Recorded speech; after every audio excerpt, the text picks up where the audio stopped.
From Tuesday to Friday, you can always enjoy some time of NR Night in America. The NASCAR offseason is here. We're not having racing for quite some time before the green flag drops for the Clash and then the Daytona 500. So what does that mean? Well, e-ticket events, they're upon us. They're here. We're ready for it. And then you got even more excitement to come. That's with NR Night in America, as we get ready to lock and load for single car qualifying. From the World Center of Racing, I'm John Ramos, the voice of NR. I want to say hello and welcome to all that have tuned on in. Exciting as it may be, we got 4 races tonight. We have 4 races coming up Tuesday, all before the Sim Shop Tailgate 400, which will take place November 22nd. That's next week from today. That's right, next Friday. We are racing in NR Night in America, and we're very excited for it all to happen. Drivers have hit the track as we get ready to go green. We have a new logo for the e-ticket event. It is shown on the right side of your screen. Tailgate 400. It's now the Sim Shop Tailgate 400 miles at Talladega, with 40 paint schemes based off of colleges from the United States. Really excited for it. Some colleges you'll see: Texas, Rutgers, Vanderbilt, Miami, Georgia, Pitt, Louisville, North Carolina, with Alabama, Liberty University, Kansas State.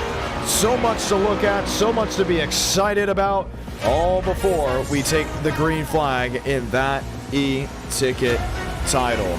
Drivers that you see here tonight that will be racing will be involved in the e-ticket event, and we can't wait to see how that all goes down. But the schedule tonight is interesting. Let's get into it. Round 1, World Center of Racing. We have the duels, we have the LCQ, all culminating before we go green in race number 1. Race number 2, we were going to do Monza combined, and some were asking, what is that? Well, it's the oval and the road course of the Monza GP, all combined into one racetrack. There's just one issue with that. When we went testing today to see how the cameras would look, it didn't look too good. Matter of fact, we couldn't see most of the track from the cameras. We tried different camera views. We tried doing it manually. Because of how the track is shaped and the lack of time to completely overhaul the dynamics of it, there will be no Monza combined. It'll be just the Monza GP, but still with the Generation 6 stock car. Round 3, this is where we expect the best of the best. The NASCAR Xfinity Series at Kansas. Expect 60 drivers to enter, 40 to take the green flag. Going to be a lot of fun, all before then race number 4. The super late models will be heading to Hickory. The super late models will also be heading to Hickory in 2025, that with the ASA Stars National Tour. We haven't done super late models at Hickory in quite some time. I called that race over the PA there, and it was very, very exciting. Glad to get back with it. 2 minutes left of qualifying. Now, from what we heard, qualifying, it's probably not going to work out in the favor of what most want. It looks to be going off of iRating alone, and here's why. We have 10 laps on the board, but it was accidentally added in as 10 laps for the drivers to get done as basically a 10-lap session, and where the lap time averages would come together, but you need to complete all 10 laps. Well, realistically, that's not happening. So in the next minute and a half, we'll be gridding the drivers up. Currently, Kevin Champagne, the highest iRating, we expect him to be in Duel 1 with Abraham Vila back in Duel number 2, unless something does happen to change. So 1 minute remaining. We would like to say thank you to everyone that's dialed on in. Race number 5, we'll say this: 300 likes, I'll race in round 5.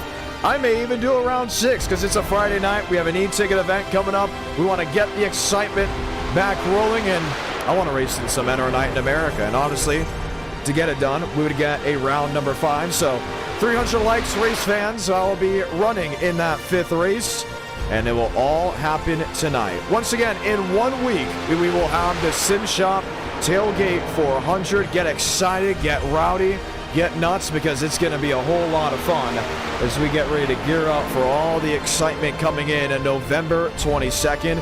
And we can confirm an e-ticket will be coming in December. An e-ticket will be happening in the December months. That will be with Chicagoland. We're coming up with some names. Let's see what you all think. Now, the reason why Chicagoland is such a big deal in NR Night in America is because of the Great American iRace, the final race of the NASCAR Cup Series when it happened in 2023, one of the greatest NR Night in America races ever. You had strategy, you had some cautions that played around with some things, and you had that great finish between Anthony Burroughs and Braden Buvick. That sparked the idea, do we make it into an e-ticket one day? Well, we're running on the idea of the Great American 400 or the Great American 500. There is sponsor interest as well, which is making us think, well, how many drivers would join in if we end up doing it? And a lot of us are speculating a lot of drivers would join to the point we would need single car queue ran on a separate day. So the Great American 500, what do you all think of that name? I think it's pretty cool, and we're excited to get it done. The thought before was that maybe it would be Kevin Champagne being on the pole for Duel 1. Not the case. Highest iRating going to Adam Garza. James Thurston will be to his outside. That's row 1. Abraham Vila, Jacob Wilkerson with Aiden Walker, River Page, Douglas Newbigging, Eladom Contreras, Bassinez, Brower, Truther, Collymore with Vietu, Balderas, Rodriguez being the top 15. Hall, Kenya Cortines, Baker, Delgado. That running out the top 20 machines. Left side of your screen, you'll be able to continue to see them all fluctuate through. You'll see 21, 22, all the way to the back half. The drivers ready to go green. 10 laps in Duel 1, 10 laps in Duel 2. Top 19 will advance. And from the top 19 drivers, we'll then have an LCQ where 5 laps will determine the final 2 drivers to make it in to our feature event tonight. The overlays on the left side of your screen. I got messages from a lot of viewers saying, hey, let's bring back this style of overlays. It was really good. It matched the broadcast really well. And with the NASCAR season ending, you know, it was the right time to bring back these overlays. I think this is definitely one of the best overlays made. Andrew Schulte did a fantastic job, and race fans, this will be the overlay style used for the Tailgate 400. Matter of fact, we already got Sim Shop ready to go on the left side of our screen. They will be the primary sponsor for the Tailgate 400. That will be November 22nd. You won't want to miss a beat. It's going to be exciting, it's going to be fun, and we can't wait to have them with us. The best part about it all, the left side of your screen, you see where there's manufacturers. For everyone watching back at home, you got Chevy, you got Ford, Chevy, Toyota. Those will all change to the actual logos of every single university that will be in the Tailgate 400. So left side of your screen, you'll still have the numbers. There'll be custom fonts. Matter of fact, tomorrow's media day, so keep an eye on X, keep an eye on Instagram. You're going to have a lot of videos and photos going out of all the drivers and their paint schemes for the trucks. And then on the right side of the screen, you're going to see all those universities with their logo, from University of North Carolina to the University of Miami, Florida State. All the SEC schools will be on display. And it's going to be a whole lot of fun. Let's go ahead and say those magical words. Godspeed, drivers. You are go for a throttle up. Duel 1, full of nothing but 2,000 iRating drivers. Duel 2, same with that. Beautiful field. The iRating cap will be off for round number 2. And we'll be ready to rock and roll.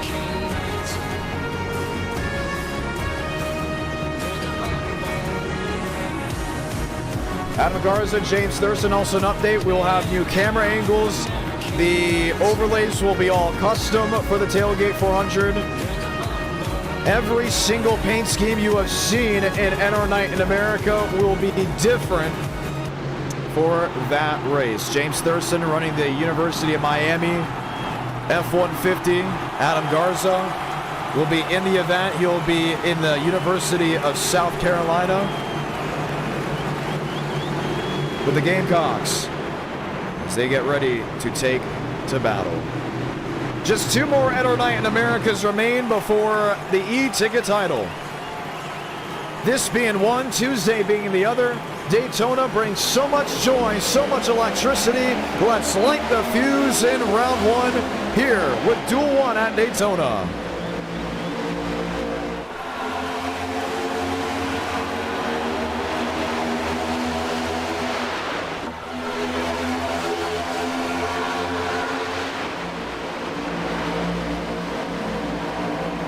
Thurston quick on the punch with Jacob Wilkerson. That's the outside lane, thundering off turn 2. River Page sticking well with them. Page and Thurston, both allies, teammates, working together. And can definitely expect the Ford to move to the inside as he does. Now Wilkerson on the outside. He's with Elenam Contreras. That's a PBR teammate. Ford's on the bottom. Toyota's on the outside. Jacob Wilkerson leads lap 1. Trouble. Spin deep in the field. Christian Delgado with Elton Vu. 2-car incident outside the top 20. We stay green. Up front, still 2x2. Top 19. That's what you want to look at. If the race ended as of this moment, Jaroslav Donskoy, now Macon Meadows, would be the first drivers out and forced into the LCQ, while 19th on forward would all make the show. And this is what makes it interesting. We displayed duels for the first time in NR Night in America just around a year and a half ago. And some were curious, would this work? Would this not work? It makes the racing up front more defined. You're going to see moves where drivers know that they can make it work versus 13th, 14th, 15th, 16th, where they're going to start really trying to make every spot they can. Every fine line. You'll see side draft. You'll see pushing. You'll see shoving. A lot different from what you'll see up inside the top 7, top 8. As you can see now, Josh Kenyon there in 16th. We consider that the red zone. No guarantee you'll make the show from this position. But as of this moment, you are in. What's really the safe zone? We would like to consider the Elite 8, even though we've seen wrecks outside or just inside the Elite 8 that have really hurt opportunities to make it in. As you saw James Thurston just get onto the apron. Adam Garza comes around. He'll lead this lap. 7 to go. Eric W. dropping 5 gifted memberships to all the great viewers down in the chat below. We know we've seen the comments. Hey, where's the new member icons? Why aren't they here yet? Well, we had to delay that because Media Day will be tomorrow.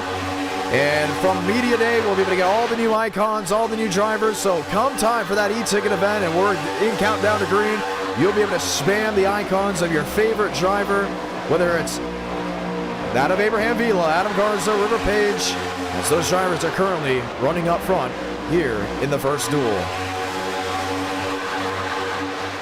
Chevy versus Ford. The duels are interesting because we've seen every version of them.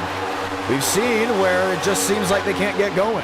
Where it'll be caution after caution. Then we'll see the caution-free duels. We've seen drivers lead in a caution-free duel through 1 and 2 into turn 3, and then get hit from behind, get loose, slide up the racetrack, and be the first driver out into the main event, that being Frank Horley, Talladega with the NASCAR Xfinity Series. It just shows you really aren't safe, but the safest part, the top 8. That's where they run 2x2, usually till that final lap. And once that final lap comes together, everybody gets really excited because the racer in them says, I got to go for the win. 3 wide. That's how they run, just past the finish line and exiting the tri-oval. Kai Collymore, Hayden Walker, then you got Josh Kenyon stuck right in the middle of it. That's Yahir Rodriguez behind. Kenyon making his e-ticket start, that being with the Tailgate 400. Him and Yahir joining both. What is it like watching on with Hayden Walker? Someone who's in, who knows he could be out.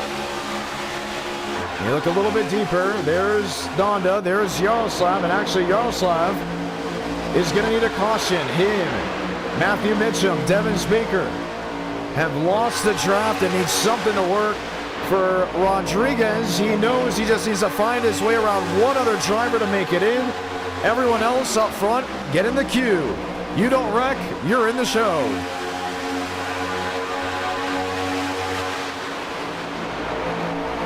Garza, Wilkerson, Page, Contreras, Thurston, Bauer, with Abraham Vila and Alexander Balderas. That is still your top 8, now navigating to the top of the racetrack. And we've been seeing a lot more of this, the outside lane dominance we saw in the Florida 500 earlier this year. We've seen it in NR Nights. Once you get 4 or 5 guys to work on that outside lane, it creates the turbulent air on the bottom where you just can't push through that hole. And it becomes very frustrating because if you're on the inside and you see this happening up top and there's just nowhere to go, you can't move into that conga line, you start realizing, oh man, I'm in 5th. Next thing you know, you're in 18th. And River Page is now the last driver in as of this moment. Donskoy, there he is in 20th. Yahir Rodriguez on pit road. Would have been one of the transfers. Eladon looking inside. No move just yet. 2 laps to go in Duel 1 here at Daytona. Garza, Wilkerson, Contreras. It's a PBR 1-2-3. Brower to the inside will pick up James Thurston.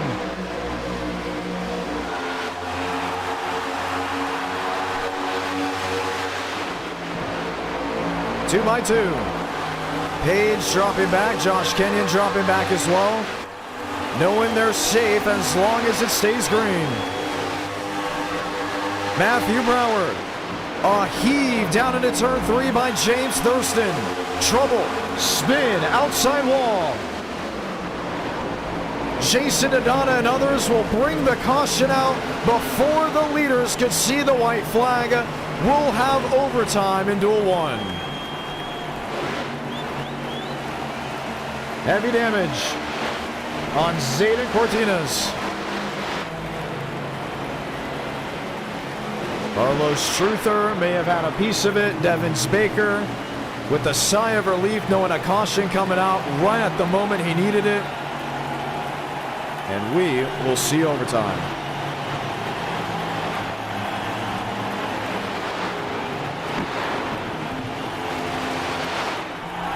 There's the damage to Zayden Cortinas. Jason Adana, one of our super speedway merchants, unfortunately involved in the incident. Let's see how it happened here. Oh, Eladon Contreras. Internet impacting the wreck.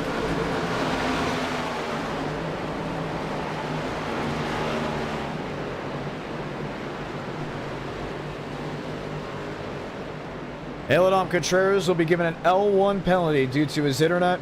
Let's watch back here.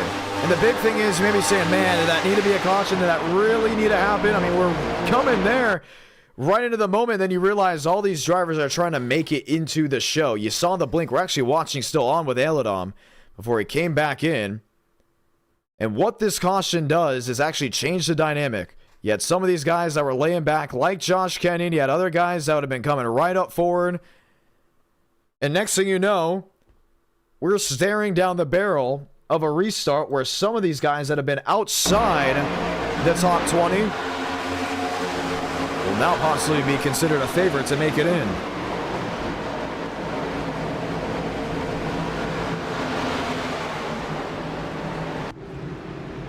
Two by two, they'll line them up this time by for the 1 to go. Brower, Thurston, Vila, Garza, Collymore, Wilkerson, Walker, Balderas, Vietvu, Byram, Bassanez and Meadows, all getting ready to choose.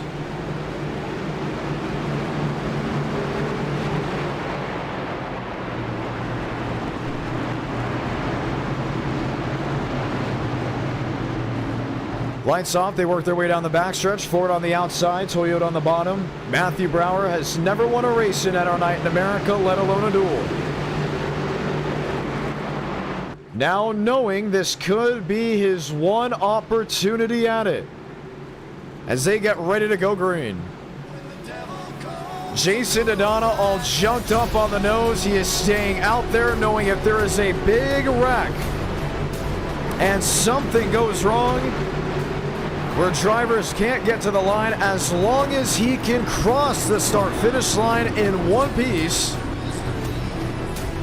he could make the transfer. If not, it's the LCQ. Brower, Thurston, Vila, Garza, Collymore, Wilkerson.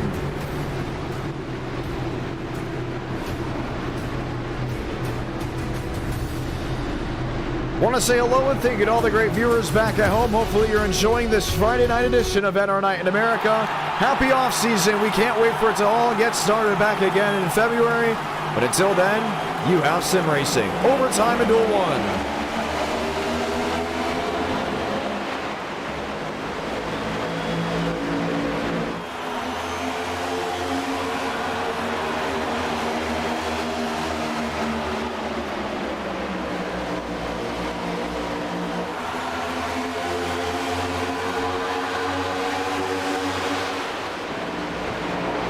Thurston outside with Adam Garza. Wilkerson pushing, shoving, swing. River Page squeezes into the outside lane. And he's going to get a lot of help here. That's going to be with Riker Byram. Thurston and Garza on the outside lane. Brower has company. That's Abraham Vila on the bottom. Salamanca, 1 to go into 1. What can you do and how can you do it?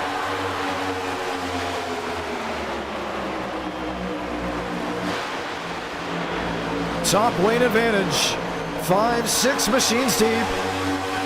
Wilkerson, P3. He has the daylight. He has the closing rate. Can he make the slingshot move? Meadows on the bottom. Balderas on the outside. Lined up 2 by 2 behind the top 3. Thurston to cover. Garza to the outside. Shuffling. Swing. To the line. Adam Garza. Did he get it? No, he did not. Yes, he did. Adam Garza wins Duel 1 at Daytona. Oh, man. I just love when it does that on the tower.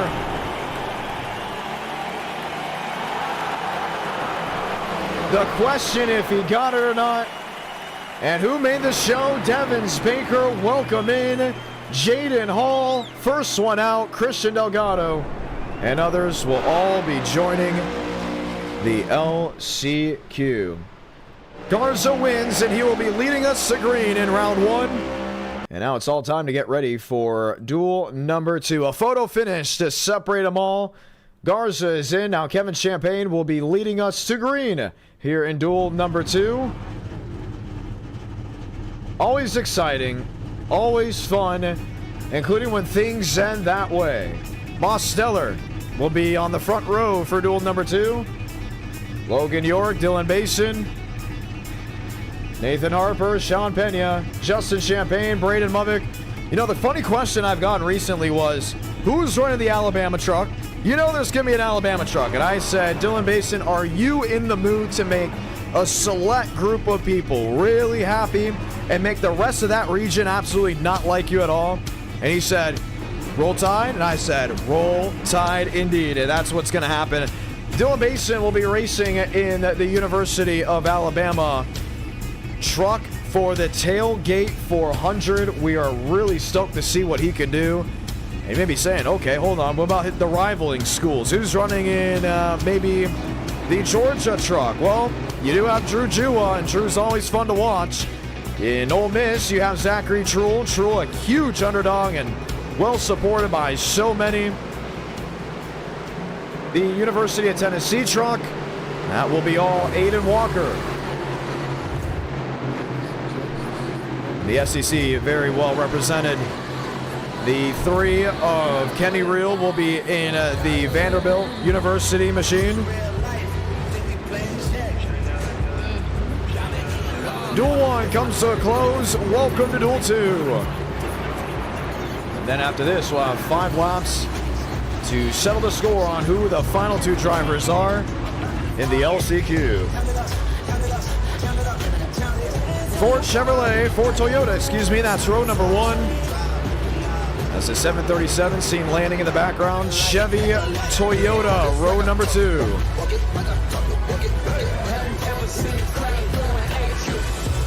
Now we will say this, if the Tailgate 400 is the excitement you all expect it to be, as much as I expect it to be as well, we know we're going to have to add duels for it in 2025.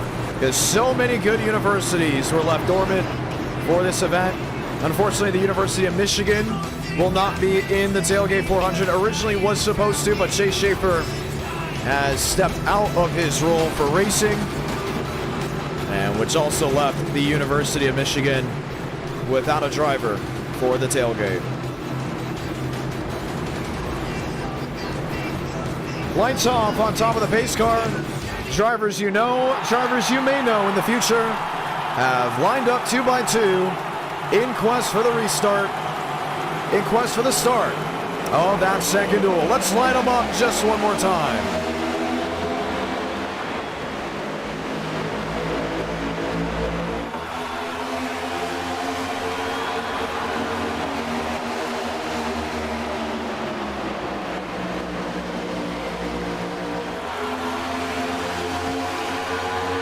Stellar on the outside, shoved by Dylan Mason.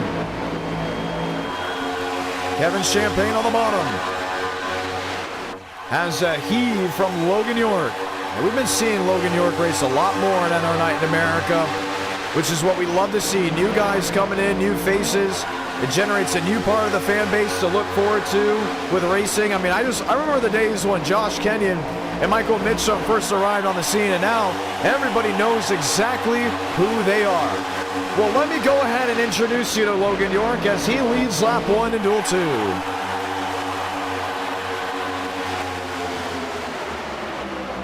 Kevin Champagne, Justin Champagne, both on the bottom.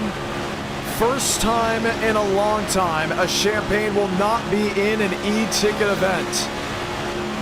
We definitely hope they sign up for the Great American 500. That's what we're codenaming it as of now, the Chicagoland e-ticket. Both the Champagnes visible on your screen as they fight for the race lead. Nose to tail, helping each other. Brotherly love on a beautiful Friday night. York topside. He's with Nathan Harper. Champagne's on the bottom. And while this is all going on, you look deep in the field. That's 19, Zachariah Cartledge, Lane Sanders, Keith Ingram, and Cooper Glick is riding around just in the thick of it. Glick back to 24th. He's actually toe-to-toe there with Nate Dew. Nathan Dew making his name for a wild LCQ in the NWP 400. The Dew crew is watching on back at home as, because he won that race, he's actually in the Tailgate 400. Moss Stellar outside wall, 4 wide. Can they make the squeeze? They do not. Moss on the fence. He's going to ride it as they tear him up behind. Ingram's involved. Harper got a piece of it.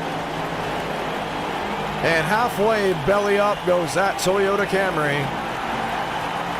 Daniel Moss Stellar projected to be forced into the LCQ. Let the record show I've been saying in the thick of it a lot more and a lot longer than KSI has, but I know every time I say it, I look at that live chat and it's that response, and well understood why that is the response. Let's watch back on a replay.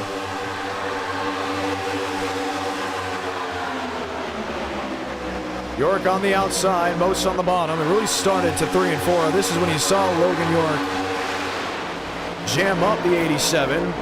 Basin went to the outside, but once the 87 went for the block, it looked like he was slipping on ice. 3 wide is tough at Daytona. 4 wide, it's the hold your breath moment.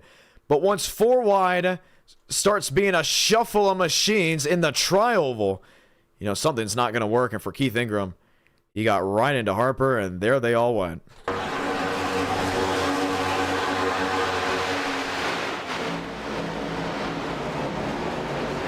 Bassinez, Nate Dew.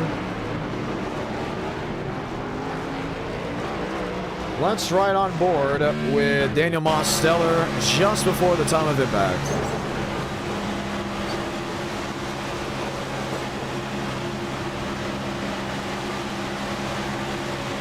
Topside, just inches off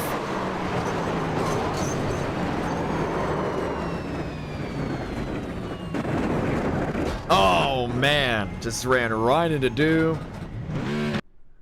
And now he'll be sitting dormant on pit road. A Mostellar LCQ. It seems possible as of this moment. Connor Murphy, one of the drivers that will be in the wait-and-see moment, as we will get the one to go this time by. So Dylan Basin is now your race leader. Champagne Movic, Champagne, that being actually Kevin Champagne in second. Justin Champagne back to fourth. Max Origin, Frank DeAngelis, William Schmidt, Spencer Burns, Jackson Byes, Mason Lindsay. All the drivers in this race have at least a 2,000 iRating minimum. The 2K iRating minimum will be taken off at the conclusion of Daytona for Monza, Kansas, and the super late model race at Hickory. So do keep that in mind for all the fans hanging out with us. For the ones just coming on in, don't forget next week, 1 week from today, so next Friday, will be the Sim Shop Tailgate 400. We're going to be promoting it all night long. We're going to be talking to drivers about it throughout tonight's sequence. We hope to see you there. It's going to be a beautiful e-ticket. We're really excited to have it all come together. We're back with the Fox style overlays. The manufacturer logo you see on the left side of your screen will not be there for the event, mainly because it's going to be replaced with the university logos and all those numbers, those sim stamp numbers on the left side of the screen will be replaced with custom fonts ahead of the e-ticket. You're going to have a lot of things change up, which we are very, very excited about. Driver inputs will be specific to driver colors. And so much will be changing. You see the lap for lap, that's going to change as well. The driver colors on everything. Spencer Burns will be racing in the Penn State truck, so you can expect all the Penn State colors when we check on Spencer Burns and see how he's doing throughout the race. So keep that all in mind. If you want to see some magic, you want to see some excitement and pushing the limits of what iRacing is all about, a week from today at 8 Eastern, 7 Central will be the Tailgate 400, November 22nd. Back green in Duel 2.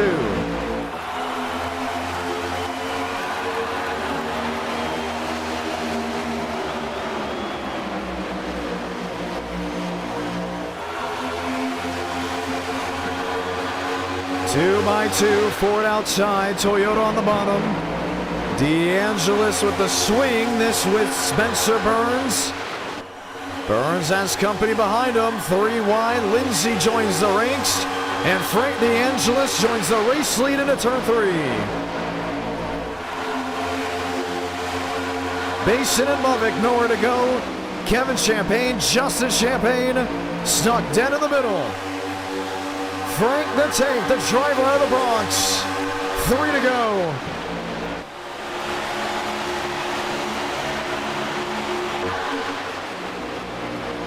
Followed by Penn State's finest, Spencer Burns. In his final semester at the school, will be representing him a week from today. Champagne to the outside, that's the swipe. Ford on Ford.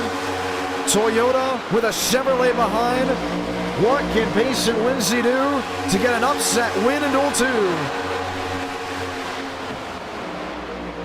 That outside lane is just so dominant. If you can get it working, there's just one way you're going to go, and that's forward. Movic slides. Gets back in view. He is on the outside looking in. And now you're realistically looking at a place where Mostellar and Movic could be in the LCQ. Basin and Champagne downstairs.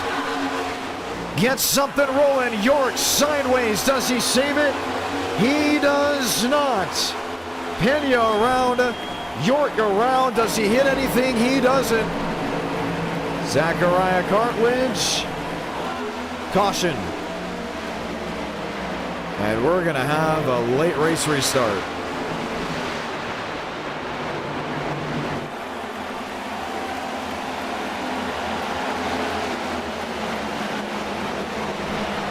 Overtime that was in Duel 1. We'll have overtime now in Duel 2.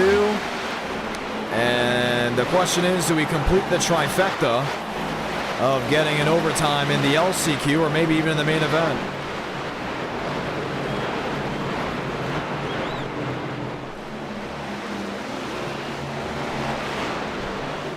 Do we see Braden Movick in the LCQ? He's on the bubble. As of this moment, he's in. Ever so slightly. Is he in there waiting and racing with us? Let's watch Logan York on the bottom, followed by Sean Pena. And this is a big racing move right there. That's a move where you say, yeah, I have no problem making that. Maybe on the last lap. Maybe on the last lap of the feature event. But York is in the field. And that caution alone really disrupted a lot of things. Him and Pena, there was no guarantee the yellow was going to come out. He was possibly going to have to go through the LCQ. For Braden Movick, he possibly did not want to see that yellow because he would have made the show no matter how the things would have gone. We will get the one to go this time by, so it looks to put forwards on the front row unless DeAngelis jumps to the outside. I expect the Champagne brothers to go wherever the other one is, and that's going to be to the bottom. So Frank DeAngelis with Spencer Burns to the outside. Dylan Basin will be to the inside, and he's going to have Jackson Buys to the tip top of him. So two Toyotas lined up in row number 3. A Toyota Chevrolet lineup. That's row number 4. Chevy on Ford.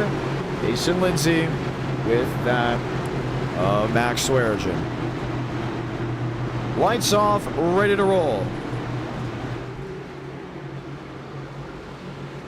And we're ready to see how this goes. There's Moss Steller, 7 laps down, so out, and he will be forced his way into the LCQ. Nathan Dew, 3 laps down. You're looking at William Schmidt, Logan York, Sean Pena, Zachariah Cartledge, the drivers on the outside looking in.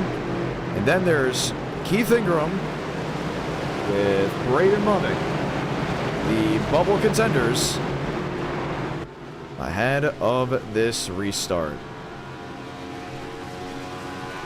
Lights off on top of the pace car. It'll be a Ford on Ford. Front row. Can Frank DeAngelis get the jump he had just in the restart earlier? Or will something change the complexity of this race before we see the green flag in the feature?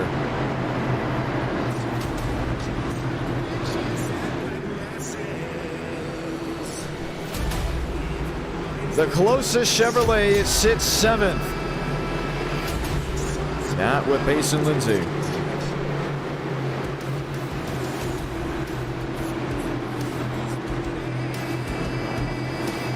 Justin and Spencer.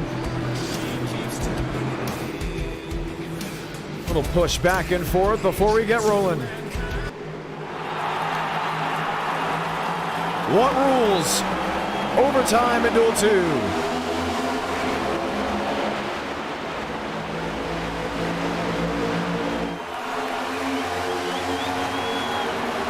DeAngelis outside. That's what Kevin Champagne now sneaks back to the bottom. He'll get a shove. That's Spencer Burns. PTSRI 1-2. Working their way down the super stretch.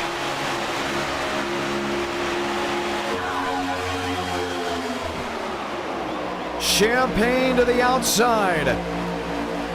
Has Kevin with him. Justin Champagne, new race leader. Greenwood is in as of now. Cooper Glick is in as well.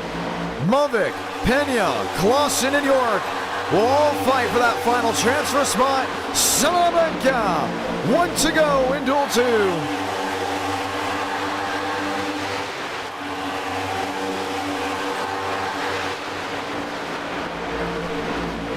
Ford on Ford outside.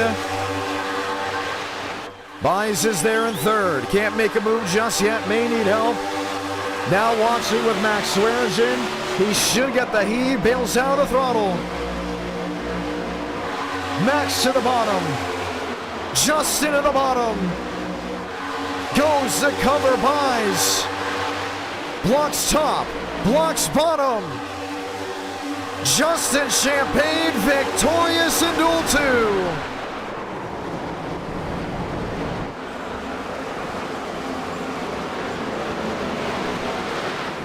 York is in the show.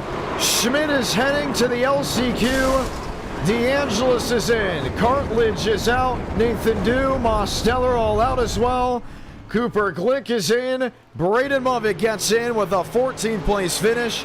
And that is the end to the duels. It's all eyes now on the LCQ. Well, it got exciting. It was fun. And now we get to see who the final two drivers are that will make the field. Jaden Hall will lead us to green. William Schmidt in second. Christian Delgado with Zachariah Cartledge. Alan Wu. Cole Clausen. Jason Adana. Keith Ingram. Zayden Cortinez. Nathan Dew. Yahir Rodriguez. 16 drivers will be going for just 2 spots. And the eyes are all on that number 87, having to start from the 12th position.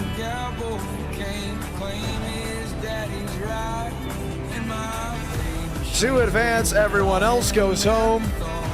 And we'll be ready for the feature event. To the viewers filing on in, hello, welcome, and I hope you're enjoying tonight's action of NR Night in America. You love what you see, feel free to subscribe. Notifications on, just hitting 35,000 subscribers.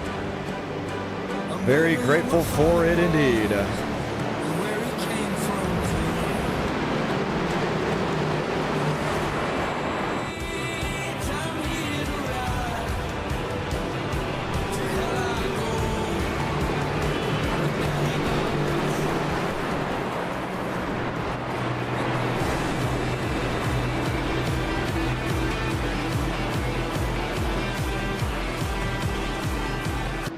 So Jaden Hall will lead us to green with William Schmidt on the outside, Christian Delgado.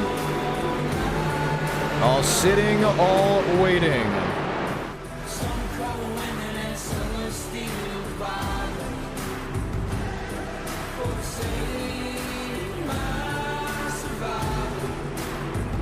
Nathan Dew, Mosteller, Anthony Bolko. Blind in, let's get ready for green. Just the second time ever doing an LCQ. The first one, let's just say it didn't go as planned. Once again, race fans, you want to see me race in NR Night in America, drop a like on this stream. 300, you know what, even if we're close to 300, we may go ahead and just make it work.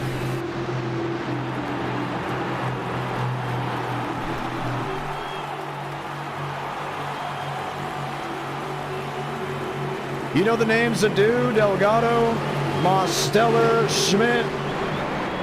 But of those 4, maybe all 4 miss it. Or maybe 2 of them advance. 5 laps to settle it. Welcome to the LCQ at Daytona.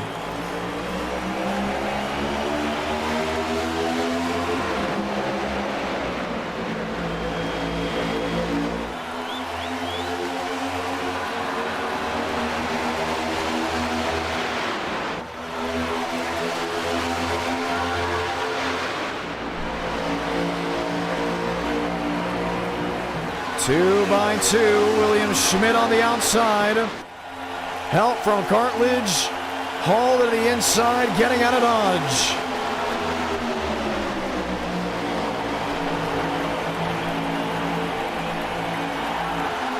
He's getting way out. Wants nothing to do with it. Zachariah Cartledge leads. Christian Delgado in second. Out in Wu, William Schmidt.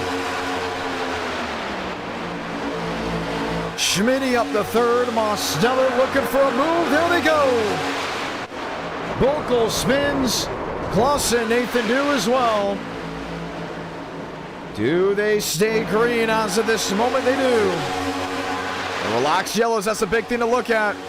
With the top 2 advancing, if you have a 5, 6, 7 car race, 5 of those drivers still could not make it. And then there was 4 at the front of the field. Ingram, Cartledge, Jaden Hall. 5th, 6th, and 7th. And they're going to catch up. They might as well catch up quickly. 3 to go. Mose in 3rd. Elton Wu there in 4th. He's going to be the lifeline of those last three drivers over there.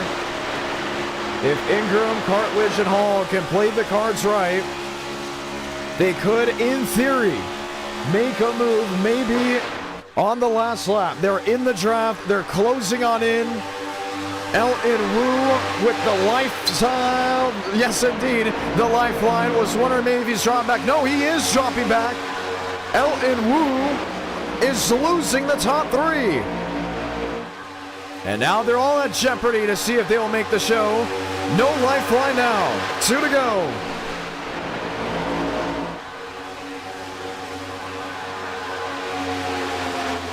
Ingram, Cartledge, and there's Jaden Hall. And somehow, Elton Wu is down on power. I didn't see him get any damage, really. Christian Delgado, William Schmidt, Daniel Mosteller. Those are the three. Then I'm pulled away. 2 will advance. The other one will be watching from the grandstands. Salamanca, 1 to go in the LCQ. Ingram and Cartledge outside of the running as of this moment. We'll need a wreck out of the top three for something to change. I won't be surprised if that 87 makes a move, if he can make a move. Schmidt's fine, riding in line. There's the move to the outside. Mosteller top, but he won't have help.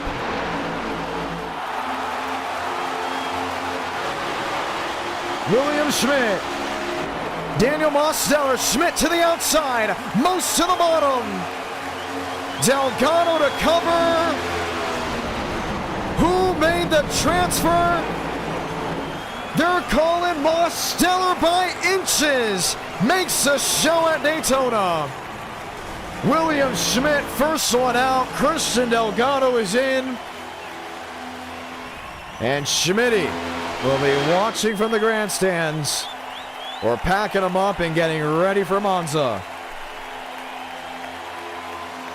Maybe saying, where was that caution? The LCQ, you're not really supposed to have a caution. It's a last chance race. If you wreck, and it is towards the latter half of the field, there's no guarantee at it. I think you have the best three drivers going for those final 2 spots. And we're looking at 9 100ths. The only reason it was 9 100ths was because they door banged to the line.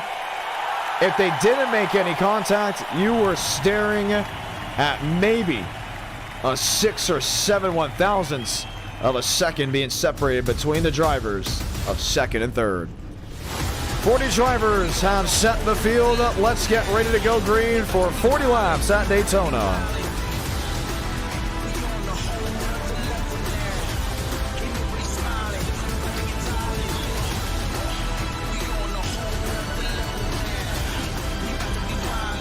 And we're getting an update maybe on iRacing. It maybe was 4 1,000ths. We had on our timing and scoring screen at 9 100ths.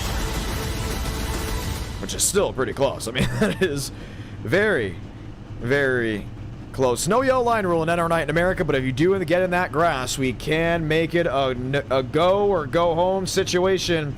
So now the question is, does Mosteller go from last to first to score the victory here at Daytona? And the poll questions continue to pop up. We got to continue with this because it's awesome. Does Demos win from last? Remember, he went 2 for 4 in that last stream. He's been flat out getting at it as of recent. And you just never know. You want to see great racing like that, race fans? Tune in a week from today. It's the Sim Shop Tailgate 400 live on the IDK Player YouTube channel. We cannot wait to have you here. We cannot wait to have you racing. It's all a celebration leading up to the e-ticket, where 40 University paint schemes will be on display, ready to go racing. It's going to be exciting. It's going to be fun. What are the likes looking like? If we get near 300, I'll think about it for racing myself. We get over 200, I'll still consider it. We'll still think about it. So go ahead and drop a like on your stream. Tell your friends, tell your goldfish, tell your mom, tell everyone. Drop a like. I might race in round number 5.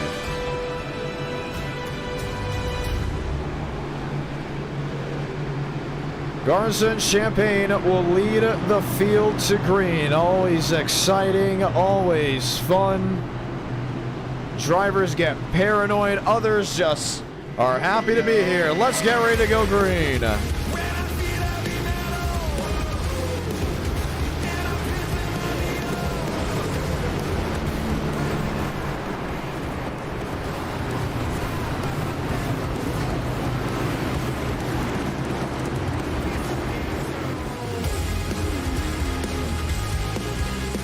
So the 40 of NR's best have all lined up in preparation for the start. Pace car will make the hard left on the pit road. It's a Chevrolet and Ford on the front row. 2.8s. No, I'd say so. You're not seeing double. Let's light the fuse in the feature event at Daytona Beach.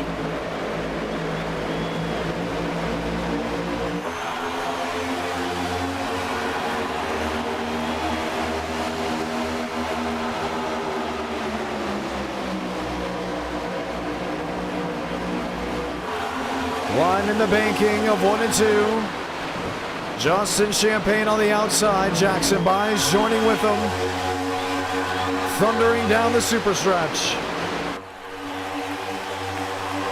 Already the negotiation of who wants what spot. You want 17th? Okay, then maybe I'll take 18 because I think I can go to the outside with that move. You want 16th? Sure, I'll go up there and take 15th. It's like the New York Stock Exchange at over 200 miles per hour. Jackson Carr leads lap 1. Spencer Burns shoving one driver below the yellow line. Ethan Vietvoo drops all the way back to the 38th position.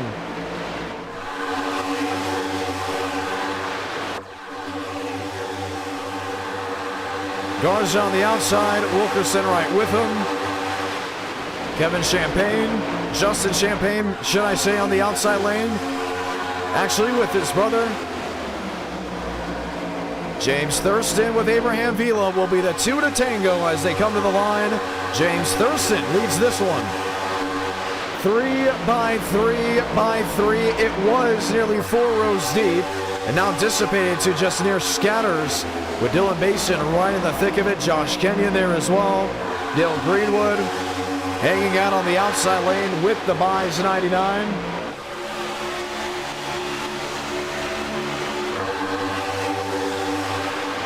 And right in the thick of it from about 16th or 17th, it is dicey, and I mean very dicey. Look at Braden Movick. Movick in the 14th position.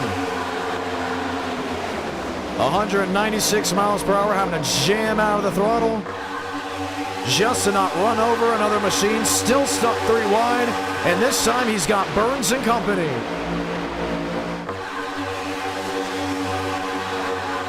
Abraham Vila 3 wide middle. Negotiations are still on the table, but man oh man, how have they not slammed into each other? Look at the racing from 11th on back. And this is what Friday night's all about right here. This greatness that you see right now. Unbelievable stuff. Eladon Contreras, another blink, and there they go. Jackson Byes involved. They're tearing them up. Josh Kenyon's involved. And the caution will wave. I think Eladon Contreras is going to be L5 for his internet.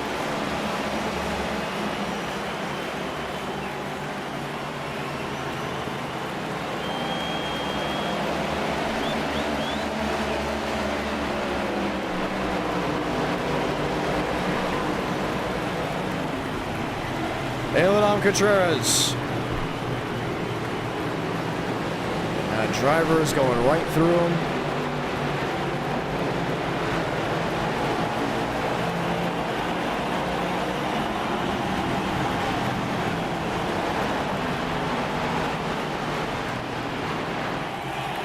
Bam.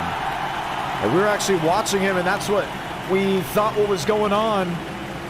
That 3x3 was not enough for him to take it. Cooper Glick, Josh Kenyon, and others all involved. What racing we had in the early portions of this race. Look at this, just 3x3.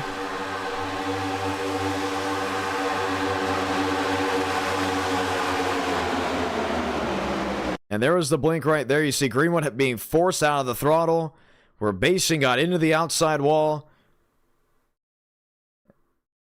And they are calling it Eladam Contreras. The reasoning for the wreck, he will be out. Josh Kenyon, a lot of damage. Dylan Basin, a lot of damage. There's Kai Collymore. How did Alexander Balderas sneak his way through? The world may never know, but he somehow got in, and he got out. Matter of fact, maybe the world will know. Let's go right on board with Balderas just before the time of impact.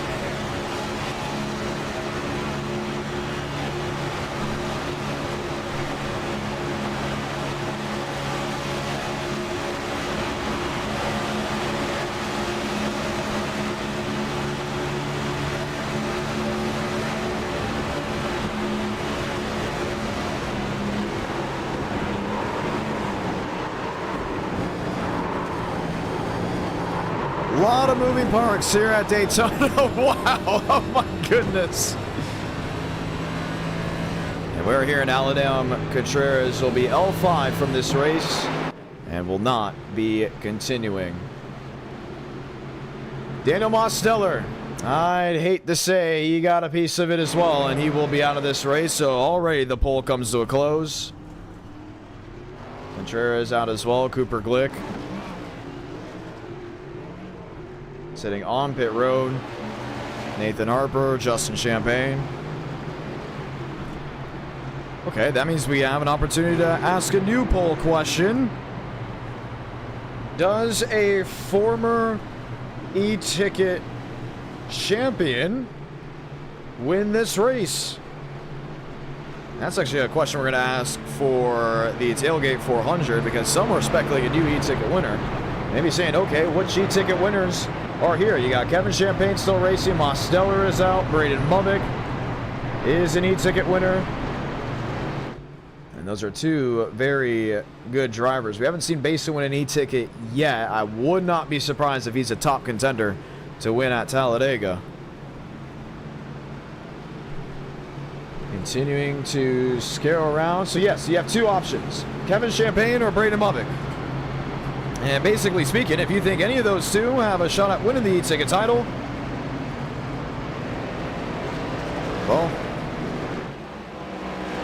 it is all up for grabs. Mosteller out of this race, unfortunately involved in the incident. He went out there, he found his way through the LCQ.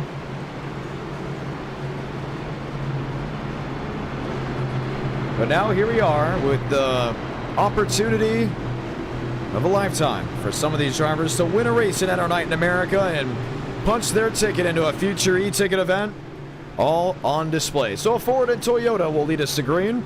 Kevin Champagne on the outside lane. That will be Jacob Wilkerson down on the bottom, as we get ready to try it all again. Let's jump around. Let's get excited. Restart on the way. We've seen how the racing could be, and now we wonder what's next in store.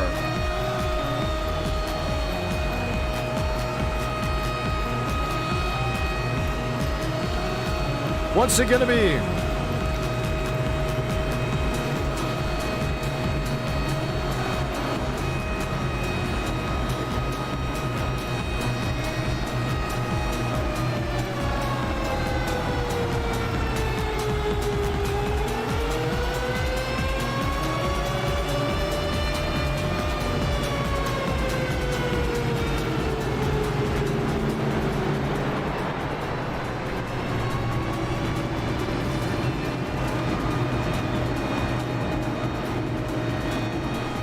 Time to go green. Ford on the outside, Toyota hanging out with us on the bottom. From super speedways to road courses, intermediates, and grassroots racing. All on display tonight. Matt Green from Daytona.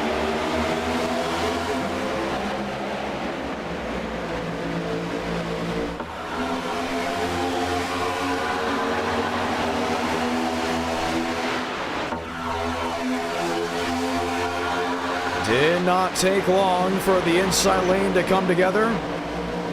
Massinez finding Justin Champagne. Meadows, Greenwood. Now Braden Lovick stuck 3 wide behind.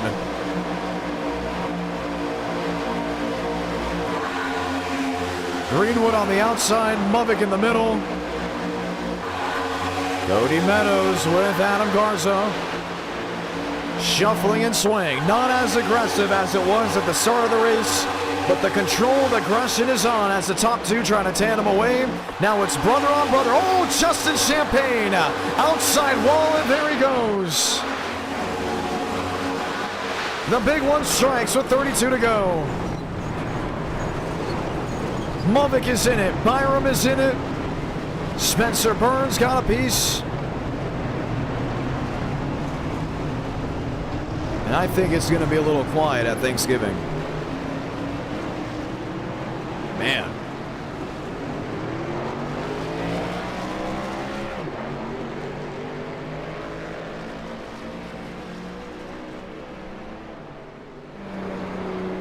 What comes around goes around, and in that case, I think it all went around. A lot of damage for Riker Byram.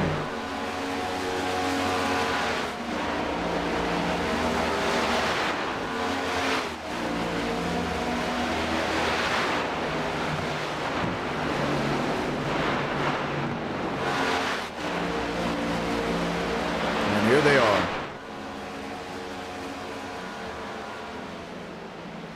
I just saw the replay. I mean, it looks like Justin was trying to save it. You know, that's what you guesstimate. That's what you want to hope and think. But the way that car snapped back across was just very, very odd. You saw James Thurston. He's there as well. All looking, all peeking, all wondering what possibly could have been.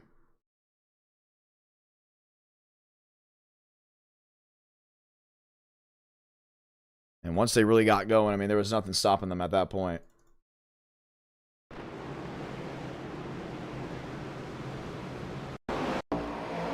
This was under green. Cody Meadows really nowhere to run. Kai Colleymore's second incident he was involved in. Dylan Basin just barely snuck through this one. The drivers very deep in the field. Just were nowhere to roll.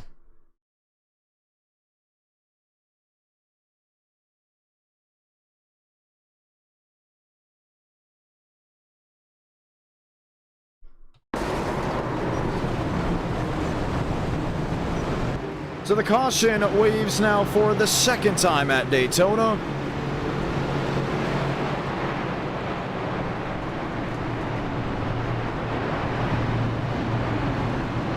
And I believe Kevin Champagne will be given an L1 penalty, where he'll be put to the rear of the field. Oh, wow. I think Justin went ahead and made sure he would be going back there no matter what.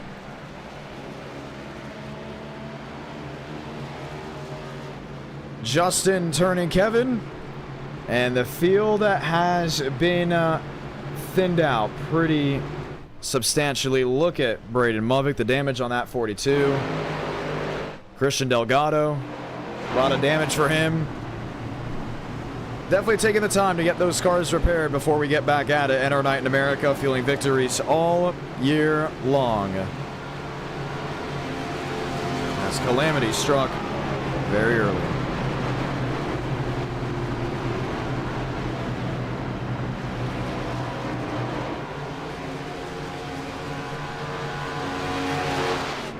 Thurston and others look to maybe have had a piece of the incident.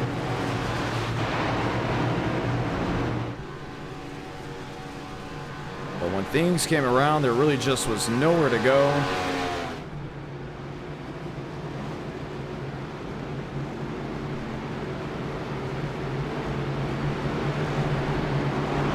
And we'll get the one to go here.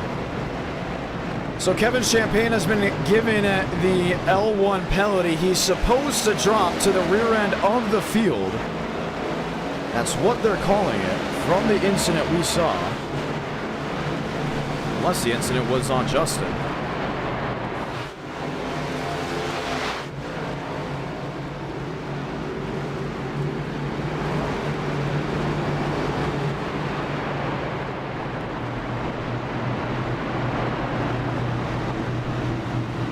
Wilkerson, Garza lined up. And we're going to see what they do because he's supposed to get one.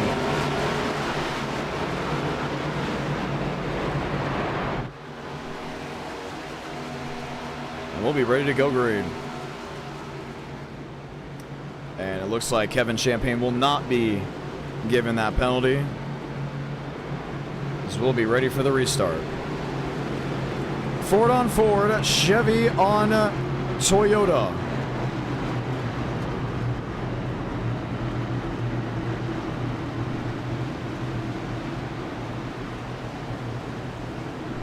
All ahead of the restart.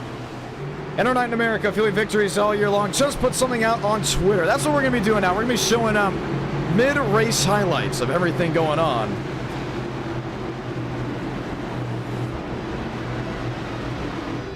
On Twitter. Hopefully the ones that are coming in through Twitter that saw the video are hanging out with us, are enjoying the action, enjoying the fun. We're glad you're here, and we hope you stick around. The one to go. Pace car makes a hard left on the pit road. Toyota versus Ford, back green from Daytona.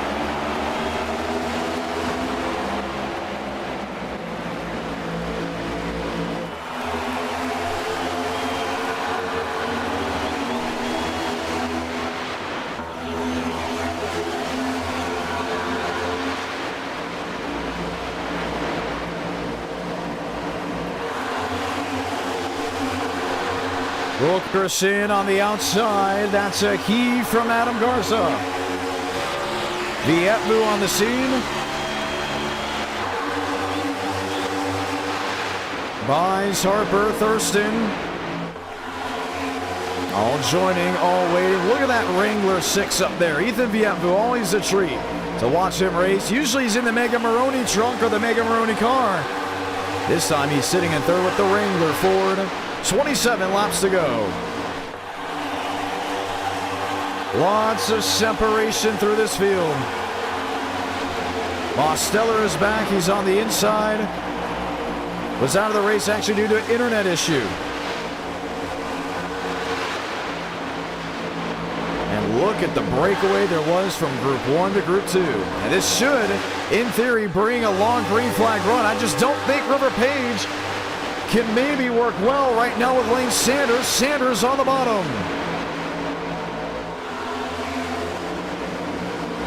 Lane Sanders, River Page, those two have a history that isn't exactly the cleanest when it comes down to both being on screen together. This time Lane picks up a new partner. That's Kevin Champagne. Abraham Vila joins in and Page will drop back to 19th. Now, all they want to do is join in on that main group. That is the overall goal by every single driver that is back there. There's just a couple things. One, you're not going to get up there unless you're working together.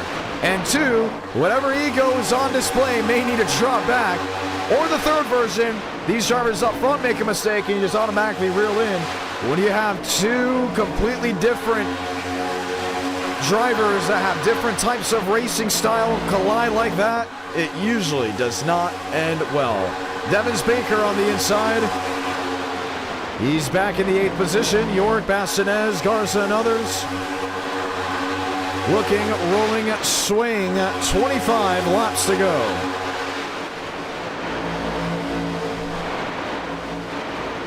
Lies up to 7th, Truther up to 12th. Rick Mears closed into 14th. There's Lane Sanders now with Kevin Champagne. And what I mean, he is sealed. And you can look the stamp. He's trying to make sure he gets any opportunity. And a quick check on that. He jumps out of Dodge, wants something to do with the pushing side. The worry of oil temps, that sometimes comes up a good amount. But now it's a breakaway by about 6 or 7 machines as the rest argue for position. Jackson buys on the outside, Pena right with him. And you're starting to see a lot of this mainly because of that side drafting. And once one group of drivers side draft and then you got 6 or 7 in front of you that are allies and they're like, well, we want nothing to do with this, let's pull away. You see a lot of that. What this is going to, in theory, make nothing but lifelines. So what was a huge group of machines are now multiple groups of machines. You have Group 1, Group 2, Group 3, Group 4, and they're all single filed on the bottom of the racetrack. Now seeing if at some point during this race they can group back up. Let's start with Group 1. This is James Thurston. From Thurston to Devins Baker, making it a 7-car group. They have one idea. Let's never see the color yellow again. Why is that? Pretty simple. See a caution. All these guys from Group 2 and Group 3 are going to close on in. And that's where Benjamin Francis Miles says, hey, I want to be a part of this group, and I want to get there as quick as possible. The thing is, they're over 3.5 seconds back. They're continuing to fade and bleed into what could be Group 2. And that's just because the pushing and shoving, it's just not working. Even Abraham Vila back there side drafting, needed to get in line. That's back to 19. So 20th on back, that is group number 3, and they have the strongest drivers with the highest iRating and the most amount of accolades in NR Night in America, all lined up single file. Basin, Kevin Champagne, one spinning. Ethan Vietvu went around for a single car spin. And now you're soon to see Group 2 and Group 3 possibly form up together. Vietvu back in the 25th spot. There's Christian Delgado in 18th. Benjamin Francis Miles in 16th.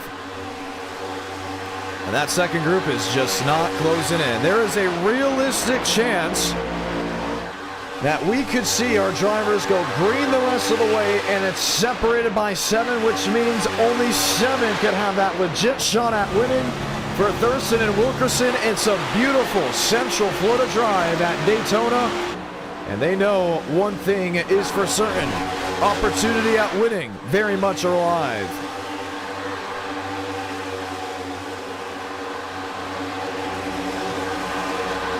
Sanders, Vila, Harper, 11, 12, 13, 14, toe-to-toe. You see it there.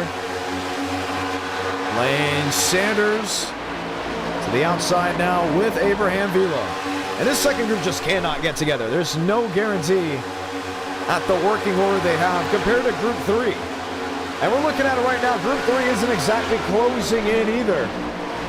They could, by theory and by chance, maybe make up ground. But I think they have a better shot at catching Group 2 and then maybe taking the strongest drivers to the front and then seeing if they can make up that deficit. Right? They have 20 laps to work with. They can make something roll. Mason knowing a push to Miles is the better option versus just jumping to the outside. They stay in tow.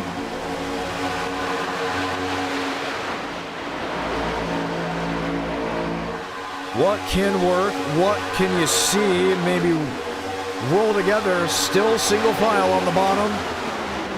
And it's almost like instead of watching the race, most of us are watching the intervals. And it's now 7 seconds of a breakaway. And at some point, the top 7 are going to say, let's go at it. Let's go at it. Let's start racing each other as hard as we can. Nevins Baker is not going to sit around in 7th all race long. This is a driver that has been a part of e-tickets and been bumped out of e-tickets so many times. Last time we've seen Devins Baker in victory lane, you have to jump ship all the way back to Bristol of 2021. Maybe 2022. Just in that ballpark alone. Bassinez, he's there in 5th. When's the last time Freddie Bassinez has won a race? It's been forever ago. Adam Garza, same boat. Logan York has never won a race in NR Night in America. He now sits P3. We've seen when York gets excited, he wants to go in a hurry. So when will he make a charge? When will he make a move? One blowing up. And that looks to be Abraham Vila. Engine has expired on the 24. We stay green, less numbers now in that second group. The question of what will happen in the third. 17 laps to go from Daytona. And I like this, because of what happened on the restart is why we are in the position we are currently.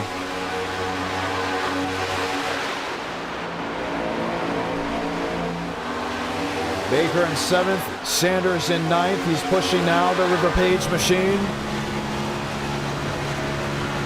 And you can see they're pushing their heart out. They're doing everything they can to see if they can gain ground, but it's now nearly 10 seconds of a deficit.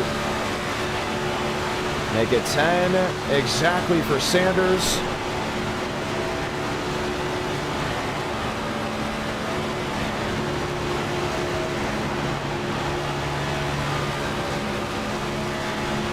And what could it be?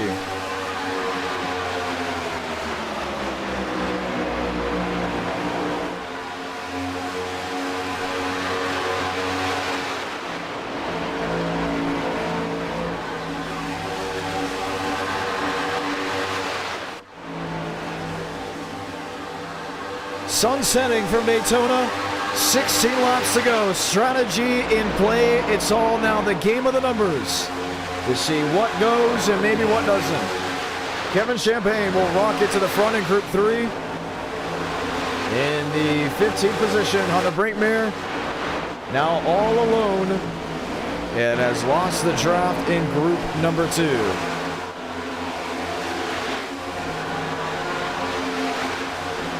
Jackson Byes eyeing a top 10 no matter what happens with him.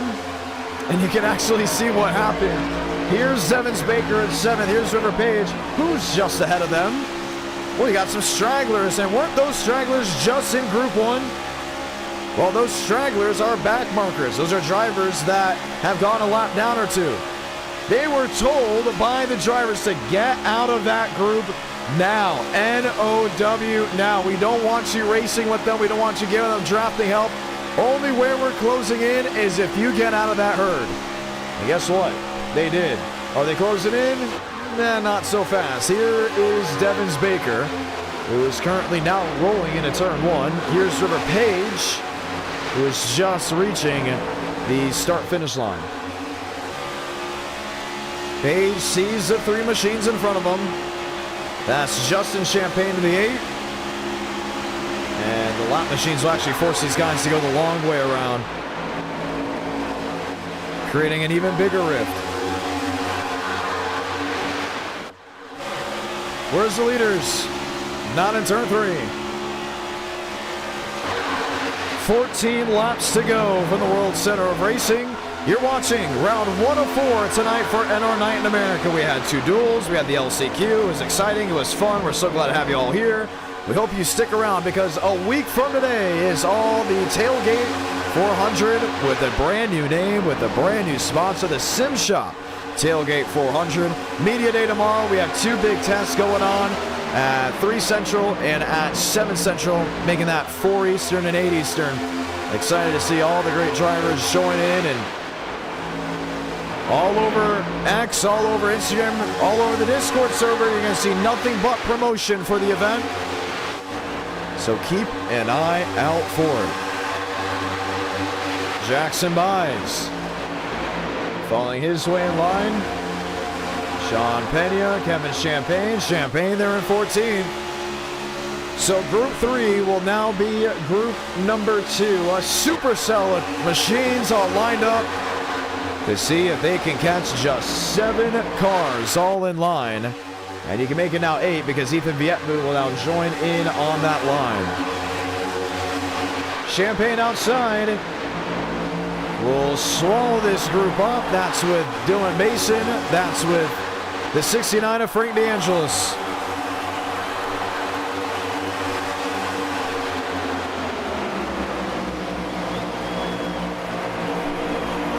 These drivers will now be 2 by 2. 17 seconds back. With 11 laps to go, can they make up ground? Can they make up time? The momentum has just not been on their side. That's been the real issue. And the big topic, should I say, one spinning now binds to the inside. Will come to rest. On the racing surface will now back it up, but a single car slide will not be enough to warrant the yellow.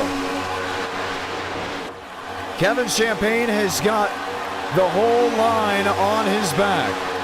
Can they catch James Thurston and Jacob Wilkerson in time?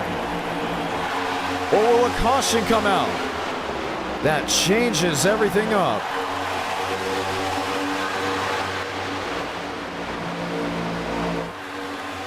Single file. There's Buys now towards the back of traffic. Yaroslav Donskoy. Ethan Vietmu making it now an 8-car group. They will catch lap traffic as well. And don't look now. No, they're not gaining at all from 8th on back. Kevin Champagne has worked his way up through the field. But with 9 laps to go, all eyes are on what's going on up front. Carlos Truther, he's up to 11th. Frank DeAngelis there in 10th. Pack 1 to Pack 2. 9 to go. And this is where they are on the speedway. Single file inside, now heading to turn 1. James Thurston and his group now just grabbing turn 3. And they don't even see each other on the racetrack at all. That's how much of a gap they have from that first group to the second. It's almost going to be like how we watch some of the duels. We're going to watch the race for the win, and then we're going to watch the race to see who makes it inside the top 10. River Page to the outside of Max Swearigan. Looking to see if maybe he can energize something. Cooper Glick. Ooh, got a little feisty there. That's with Max Swearigan. No moves. Baker has been in 7th for a while, so is Walker with 6. Bastinez. James Thurston has had no pressure from the drivers behind him. If it's going to happen, when is it going to happen? Because very rarely do we see this single file train last as long as it has, at least up to this moment. You can't expect the move. It's just, when? Do you wait to the last lap? If you're Devins Baker, you know you can't wait to the last lap. You have to start negotiating with Hayden Walker. Hey, let's go now. It's 7 to go. We got nothing to lose out here. There's no pressure from behind. We can only go up unless a caution waves. Let's make the move. Let's go for it. Same with Garza. You're there in 4th. Listen, what do we have to lose? It is a near 20-second advantage. Same with York. If you're Logan York, this is the time to make something roll. You see him breathe out of the throttle. Still there in that 3rd position. The only fear he has to have is if he makes a move to the outside, does Adam Garza go with them, knowing a teammate is in front in Jacob Wilkerson?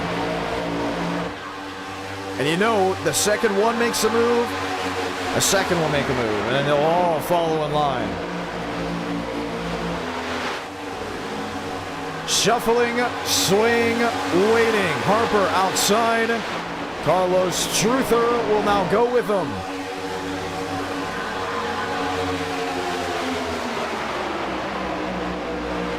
Wilkerson, Garza with James Thurston back to 3rd. Here's the fighting we like to see. 6 to go and a new race leader. It's Penny Blue out front. PBR 1-2. Wilkerson leads it with 5 to go. And you knew it was coming at some point. Kevin Champagne and company, toe-to-toe. Carlos Truther to the outside. There with Harper. They're now getting desperate. Devins Baker on the inside with Josh Kenyon. The lap machines have really been a buffer zone from this group of 7 versus a larger group of machines running towards the latter half of this field. Kevin Champagne was bumped by Dylan Mason. Moving, swing, Harper to the bottom. Kevin Champagne to the bottom, now that with the 24 River Page. Harper top side, Page is gonna join him. With Carlos Truther looking to block. What happened to Devins Baker? He's on pit road, heavy damage to the 14. There's a single car incident, not many caught it. And was turned off the nose. That was by Josh Kenyon. Let's watch a replay.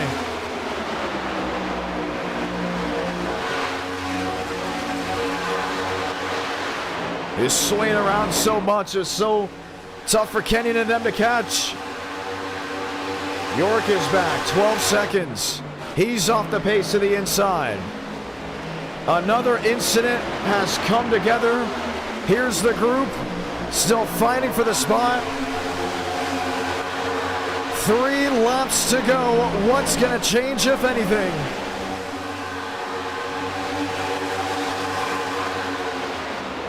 Truther to the outside. You're down to 5 drivers. Logan York, slow to the inside.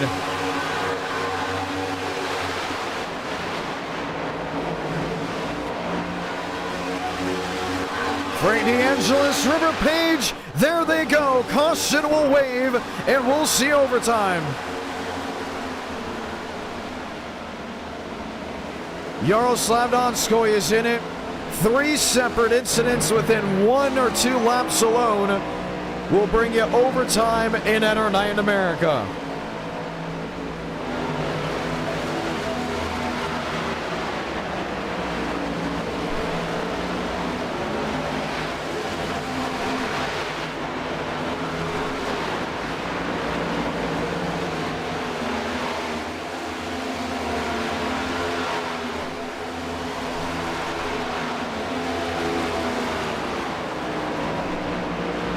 We will have 2 laps to determine who goes to victory lane.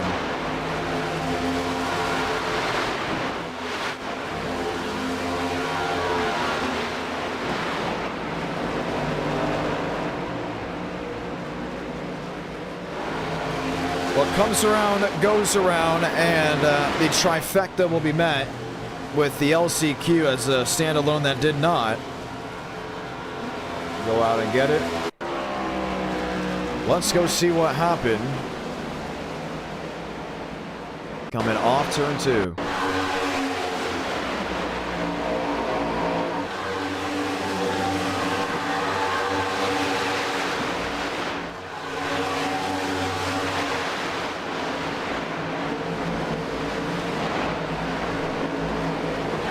Alexander Balderas, the root cause of it, him and River Page will be given an L5 penalty for trying to bring a caution out.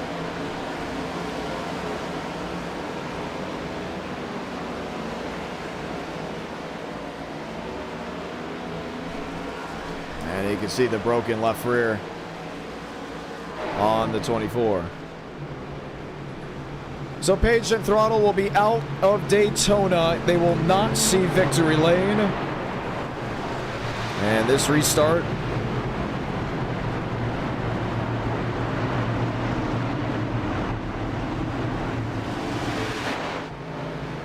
will give us that opportunity. Some going down on the apron, as we'll get the 1 to go next time by. This time, 1 to go, this time by.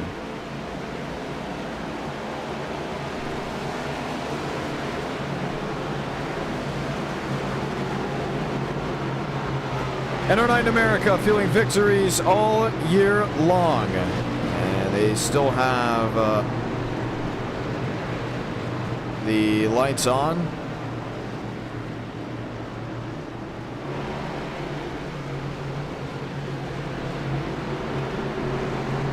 Yeah, we're going 1 to go at the line. So already some drivers looking to choose early before we get ready to settle where they go. Josh Kenyon, one of them going around to the outside.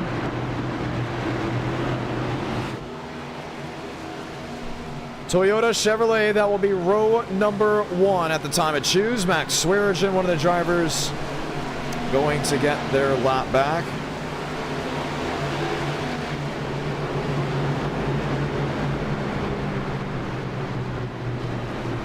We'll be ready to go green.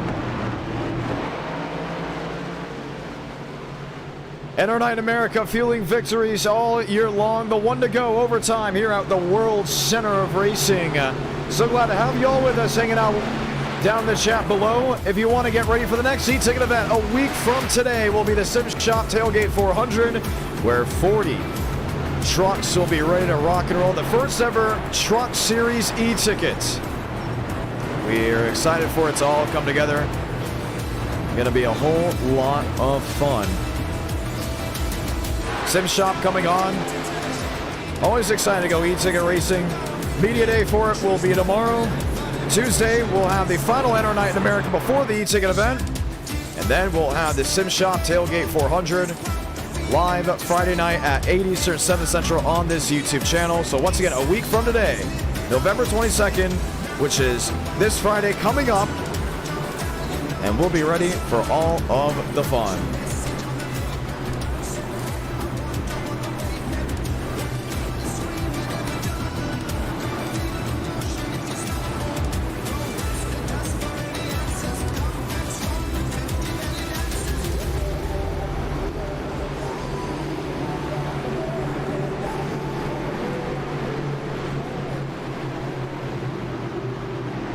Time to go green. The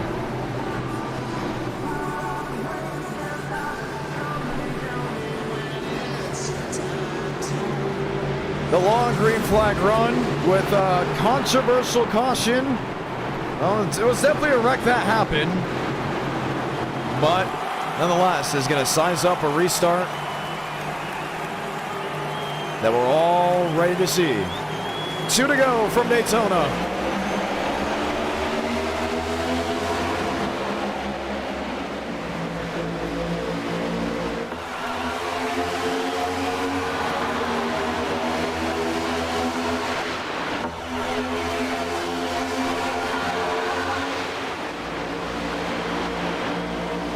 Aiden Walker on the inside with Kevin Champagne. Wilkerson outside with Adam Garza. Bassinez, James Thurston. Lined up single file. If they take the white, this race is official. Next flag ends the race, whether it's checkers or wreckers. Walker on the inside will lead him down. Salamanca, 1 to go from Daytona. Jacob Wilkerson shot out of a cannon on the outside. He has help from Adam Garza. Bassinez the move, 3 wide, 4 wide. Can they save it? They don't. Kevin Champagne, Jackson Buys, Frank DeAngelis. Tango up, completely off turn 2. They're still wrecking. There goes Carlos Truther. James Thurston will have 1 shot at winning this race. Jumps to the outside. Here he comes on turn 4. Wilkerson to cover. Wilkerson gets turned. Aiden Walker victorious at Daytona in a 3-wide photo finish.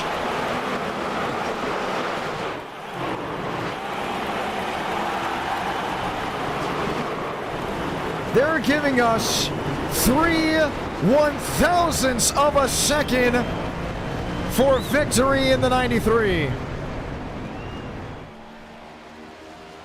And when chaos ensues, it ensues quickly, as it just did on the final laps here at Daytona. You saw the card on the bottom right, tailgate 400, the next super speedway to take place.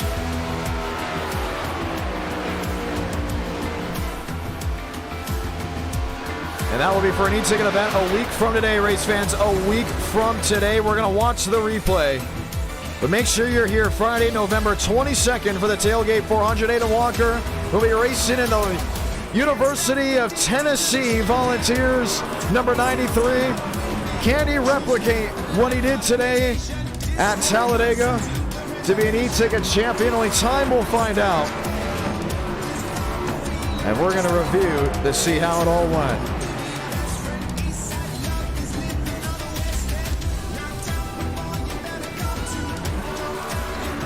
1/100 separated between the top three.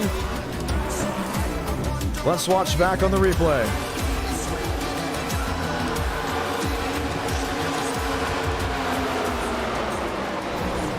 Here is the contact.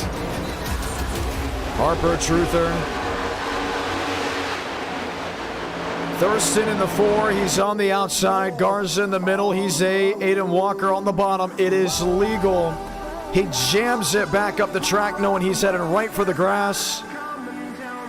Thurston hooks a right into the 43 of Jacob Wilkerson. And this was the finish.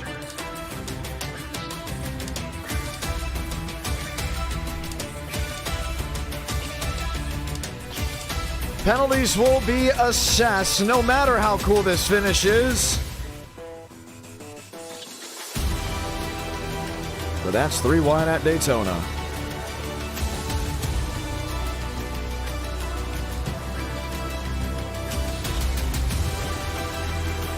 Watch again. Hooks it left, excuse me. Yeah, Thurston clearly just looks it left.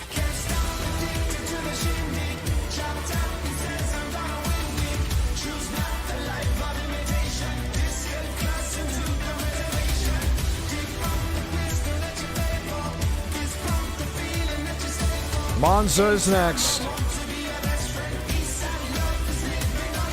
And James Thurston, you heard what he said in that last interview he had when he won. He said officiating needs to be better. I think in his case, officiating is about to come back and bite him.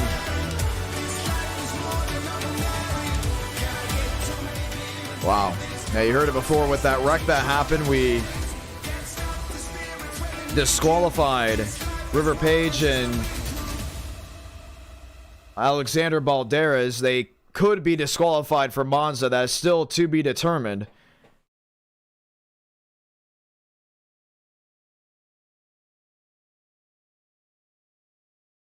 Wow, wow, wow. Daytona. It is here. It happened. And we're ready to go ahead and interview some winners. What a race, what a finish that we saw as it all unfolded. We'll talk to Aidan Walker in just a matter of moments as he is victorious from Daytona International Speedway. Walker, John Ramos, welcome to Victory Lane. Well, I've won again. Yes, you did. Now, I know you want to do it a week from today, because that's when the Tailgate 400 is. You'll be eyeing your first e-ticket title. But before you can do that, you have to celebrate today. Final moments, final laps, entire race. Your thoughts? Well, that one big wreck, I think it was like lap 13 or something. That was the most hilarious thing I've ever seen, because I just see Maverick in my mirror flying up the track, so... But after that, everyone got pretty much taken out in that wreck, so... There was, I think, a little bit of contact right after that restart that just allowed me, Garza, Thurston, Wilkerson, and I think 2 others. Yeah, 2 others. Logan York and Devin just pull away, and we were gone from there till the caution with like 2 to go there. And that was kind of like where I was like, okay, here we go. This is just going to turn onto the wreck fest on the final lap, probably, like how it usually does. So, chose the bomb. Kevin gave me a great shove on the start and just couldn't clear entering 3, which kind of messed me over, but I wasn't really planning on going up there. And pretty much after that, was just hoping that something would happen good. I nearly get taken down in the wreck in turns 1 and 2, and then on the backstretch go up behind Durston, or no, Garza, give him a shove. Then it's just me, Durston, Garza, and Wilkerson there. Then off turn 4, saw a gap on the inside, even though it was kind of yellow line. Went down there, then Garza started shoving Wilkerson. I was like, oh, I don't have this. And then Wilkerson gets turned. It kind of looked like it was a mix of Garza and Thurston just shoving each other, which I was kind of shoving Garza too. We were just all shoving each other into each other. So, once Wilkerson got turned, I'm like, oh wait, I actually have a shot at this. And then kind of just drove Thurston and Garza up the track. I didn't even know Thurston was actually in our little 3-wide battle there until I look at the replay after the race. So, happy about it. I think this is first next-gen super speedway wait, no, it was back in 2022 at Dega. But I think this is the first Daytona race I've won, so. Well, with the next-gen. We will say this, we're heading to Monza next. That's going to be with the beautiful Gen 6. There's going to be 20 laps. That's what we're eyeing right now. We're eyeing 20 laps. You think that's too much, too little? I'm trying to remember. Do 15 probably, because it's about like a 2-minute lap, I think. Well, remember, we're not doing combined. Oh, we're not doing combined? We're not doing combined. We couldn't because of the cameras. We tried. Like, we literally threw everything at it, and it just would not work. So, are we doing the road course, or the... Yes, we're doing just the road course. Okay. I just didn't... Now I know that, turn 1's gonna be a mess. Well, we're excited for that. So should it be back? We're going to do 18 laps. How about 18? I think 18 laps. That sounds about good. That's about right. 18 laps. Then we'll head right into the next round, which should be just as fun. Hold up. Let me take my sponsors real quick. Go right ahead. I think Lively's Custom Diecast, who's, I think this is the first time I've won with his car since, I don't even know how long. It's been a while. College Motor Company, Blue Line, Tennessee, and someone joining on board for the Tailgate 400, Kingston Sports in Maryville, Tennessee. It's a very nice sports shop in the Foothill Mall. Go visit there. It's a very nice place. Heck yeah, having them come on would be pretty sick. We're ready to rock and roll. We're heading to Monza. We got Kansas next. What do you want to say to these viewers back home? Subscribe to the IK Player channel. Heck yeah, that's the best answer. We got an e-ticket coming up. You've been close to winning e-tickets before. Do you think you have a legit shot with this one? I choked the Florida 500. I just want to say that first of all. That was a pretty bad move, but I think I have a pretty good chance. Usually trucks I feel pretty comfortable with when it comes to pushing. Besides that one race, we don't talk about that race. So hopefully we can kind of bring this momentum into the event next Friday and may win it. All right, that's what we're excited for. Getting ready to go green. Daytona setup going on. We're going to be doing the Daytona road setup. That's what we were waiting on before we could put the session up. Got to ask you this. You know, now you're just going to get bombarded with questions because we're still setting some things up. What is your opinion on duels and then the LCQ? And what did you do during the LCQ? The LCQ, I was just watching it and just kind of laughing with how some of the stuff happened in that race. So, kind of knew how that LCQ was probably going to end once Demos, Delgado, and Schmidt got away. So, thought it was probably going to be like Delgado getting eliminated because, well, you would think Schmidt and Demos might just go to the top and pass Delgado, and then Delgado pull the block, which unfortunately... Session is up, iRating cap off. Session is up, iRating cap is off. Continue. But once I saw Demos went to the inside, I was like, please Schmidt make it. But I also want Demos to make it because we're good friends. But right. Sadly, my teammate Schmidt got eliminated, taken from the race for this, so... Well, But yeah, I think the duels are a lot of fun. they were a lot of fun to go ahead and watch for sure. Walker, Tennessee Volunteer Truck. Gonna be exciting to see how that goes down. Ready for Media Day tomorrow. Definitely, can't wait for that, because we haven't done something like that ever really, so hopefully we get a good amount of people in it. Going to be exciting. Congratulations on your win. We have a lot of racing still left to go, and we can't wait to hear more from you. We're going to continue to talk to drivers at the conclusion of this race and hear what their final thoughts were before rolling into the next round. I know Adam Garza, he was so close. Jacob Wilkerson, he was just as close. Wilkerson, John Ramos, you got a copy. What's up? So close. Unfortunately, you got turned right at that last moment. Penalty still to be assessed, but opinions there on the final laps. I just have no words. I'm not really mad about it. At least the wreck looked kind of cool, but even though Thurston just hooked it left on me, it was clearly obvious that he just tried to wreck me for the win, and he still lost. But overall, it was a fun race, though. Yeah, and now for the ones that do not know, here are the rules in NR Night in America. You cannot wreck someone on purpose for the race win. If you're shown wrecking someone on purpose for the race win and you get caught, you're disqualified from the race. So James Thurston technically did not finish where he is. There's a 3-wide photo finish for the win, but he'll also be disqualified because, wrecking James Thurston, wrecking Jacob Wilkerson, doesn't exactly look the greatest and the brightest. So he is disqualified. The question will now come down to, can he race the rest of the night? And we're going to call it right here. James Thurston, due to wrecking on purpose, will be out. And here is why. 1, he's in an e-ticket. 2, there's people watching that want to race in NR Night in America that know his name. And 3, we're not going to put up with that stuff. He knows very well not to do things like that. He's been racing since 2021. So James Thurston will be out for the night. Next one, Alexander Balderas and River Page were L5'd from the Daytona race at the conclusion because of trying to tampering with the finish. Now, we all kind of knew something like that could have happened. And there was also that question of, should have there been a caution for Devins Baker? Should have there been a caution for Logan York? In theory, looking back, those probably should have been cautions, but they weren't cautions. Alexander Balderas initiated the wreck, and we have no doubt in our mind that he clearly did it to go ahead and get a caution. Alexander Balderas also out for the night. River Page can't race at Monza. That is what we have. That is what we are sticking with. Qualifying is underway. Jacob Wilkerson, opinions. That's just hilarious right there. There was a 3-car wreck up in our pack. It was just not seen, or I guess the race control didn't see it.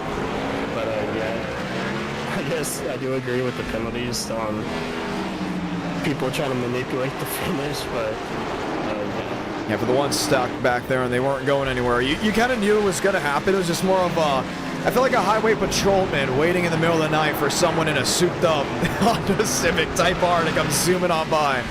And lo and behold, we got him. So, unfortunately, the race did not go green, but at the same time, there was a good chance the race wasn't going to go green all the way through because of what we saw on track. So, that is something to keep in mind. yeah, definitely. I'm still shocked on how 6 or 7 of us all in one pack just pulled 19 seconds to everybody else. That's just insane. It was. Now, how did that even work? We basically did a 3-4 car tandem where the 4th or the 3rd person in the line is what actually builds up the speed on the straightaways, and in the corners I would just lift super early, use 40 times, and then we would just push again on the straights every single lap. And we just did that for basically the whole 30 laps that we pulled, the whole 18 seconds ahead. Yeah. And, we saw it there. You guys absolutely kicked butt pulling away. So, in your opinion, with that wreck that happened with Devins Baker, should have that been a caution? How many cars was it? 1 or 2 cars? I think it was more like 4 because 2 other lap machines got in it. I guess I guess it is. It is technically still should be a caution, even though that one 3-car wreck that happened up in our pack also should have been a yellow. It's just as insane. But it sucks that some people try to manipulate the race, but it still brought a entertaining finish. Heck yeah. Now we gotta ask this for the viewers down below. We want to say thank you to Jacob Wilkerson for hanging out with us and, you know, being very civil. Can't wait to see what he can do in future races. The question, everyone, does a future, did I say future? What? Does a former e-ticket champion win at Monza? Let me know down in the chat below. Boss Stellar, how are you? I'm good. How are you? Watching you go around Monza. We did get the penalty report. I don't know if you got it yet, but it is on your phone. For the ones watching and wondering again, Baldera is thirsting out for the night. Paige good to go for the rest of the racing festivities. Mos, you made it in through the LCQ and your internet said good night. Is it a Northeast issue? Because we also saw that with Aladam Contreras. So what happened is my dad was installing like little router thingies downstairs, and he went to like update the firmware on the player and updated everything in the house. So it did that a couple of times. Wow. All right. Hey, group qualifying is underway right now. You got 3 minutes left here of group qualifying. Top 40, they go ahead and make it in. Excited to see how it goes. Monza, we always get a great crowd, and it's one of those tracks we're very excited for. And we'll once again ask Massa to check the phone for the penalty report. Ah, still qualifying. That's right. Going out there. Mubik is P2. Gen 6 road course racing. You've asked for it. You got it back. What are you thinking? I'm just disappointed it's not Monza combined no chicane. We wanted to so badly. I wanted to so badly. But unfortunately, the viewers are only going to see trees. They only get one century of Monza, not the other century. Now the reason, but we're going to work on it. I'm going to be honest, we're going to work on it. The ones that are wondering why do we not have the oval in play, unfortunately, with how the cameras work, when you're on the oval, it picks it up when you're in Monza turn 3 and 4 versus just the regular racetrack. I don't know why that's the case, and it's like that for almost every other part of the track. So we had to call an audible. Do we stick with Monza? We announced Monza, so we can only expect some people going out of their way and buying Monza if they didn't already have it. And we said, you know what, let's do the GP. We still have 11 turns. We still get the parabolicas. We still get all the great corners, all the fun changes. I think it's going to be fun. You got 2 minutes left to set down a time. Man, do we have a good amount of drivers. Let's go ahead and count them right now. International racing. We have been really honing in on great car counts with it. Why is that? I mean, it's outside of the that was a lot of fun. We did it on Tuesday. I would do that again. I would love to go back to the Spa because they updated it in the last season. It was updated to what you're seeing in real life now. So I think it would be a really fun thing to do. I think we need to go back to Road America, personally. I think that's definitely... That's not an international track, man. I know, but I mean, so many have it, you know what I mean? To do that, the GTPs will be there for IMSA Race. That would be awesome. We still need to do a GTP, GT3 race. That is a must. Very, very much a must.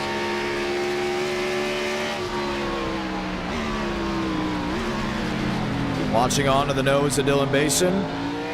8 drivers have set down a time. 18 laps here. You think that's too short? Just about right? What do you think? I think that would be just right. We said lap times a little under 2 minutes, so maybe it's a little bit on the long side for a race 2, but I don't think it's that bad. I think it should be pretty good. Matter of fact, we're still gaining that driver entry list, so final 30 seconds left. Demosin, well, you won't go on pole. It will be P3. Hey, I can still set a lap here. Don't count me out just yet. We are looking at doing Monza combined still in the future. I want to point that out. Still looking at doing the Monza combined in the near future. NR Night in America feeling victories all year long. 7 seconds on the dial. Braden Mubik is currently on pole. And we have asked the viewers, as a former e-ticket champion, win this race. Now, there are 3 racing. As a matter of fact, I believe both of them, 2 of the 3 are up inside the top 5. 3 of the 10 are up inside the top 10. Kevin Champagne, Braden Muvick, Dana Mosteller. Demos, if it's not you winning the tailgate, who wins it? Oh, that's a really tough question. I'm still picking my underdog story, Josh King. You think we're going to have an underdog? We haven't had a single underdog story all year for an e-ticket. I mean, you can't say Akaboese, but heading in, we all knew Akaboese was going to be strong, because after his win at Texas, we went, oh boy, open wheel driver coming into NR, this is going to be great. When was the last time we had a true underdog winner? And I think we talked about actually the last stream, wasn't it, Brummett? Yeah. Over a year and a half ago since our last underdog winner. Yow, that is crazy to think about.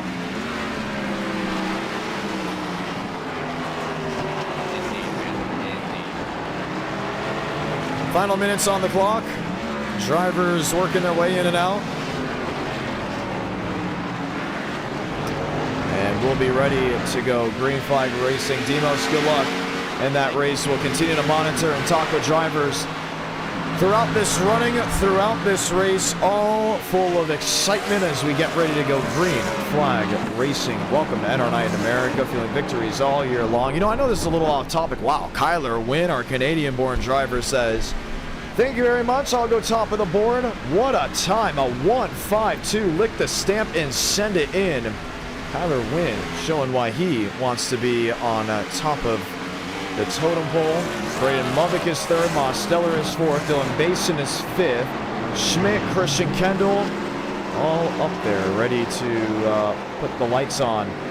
Kevin Champagne currently 11th quick. Has not been able to set down the time that he has wanted. Has some work to do. All eyes looking for him to Kansas. Josh Kenyon there in 13th. Riker Byram back to the positionings behind.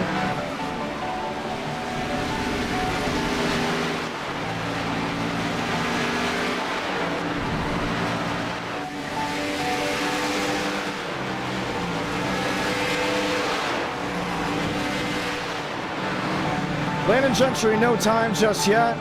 Cody Workman joining in with us. And we are looking at a massive entry list for racing here in Monza. One of our more popular international tracks. We asked the question actually just last Tuesday. Should we do more international races in NR Night in America? Most of you were very, very excited to say yes. And that's how it goes. James Thurston has been kicked from this race and will be out for the rest of the night due to his actions at Daytona. And Alexander Balderas will be joining him. Everyone else getting ready to lock and load as they will form into the grid. Starting on the back near turn 10, heading to turn, oh, let me check that, not turn 10, actually, I believe off turn 7, heading to 8 and 9 before that elusive turn 10. The Parabolicas in turn 11. This is NR Night in America saying hello and welcome from Monza. And the Autodrome out in Italy. The Italian Grand Prix usually takes place here. We are ready for it.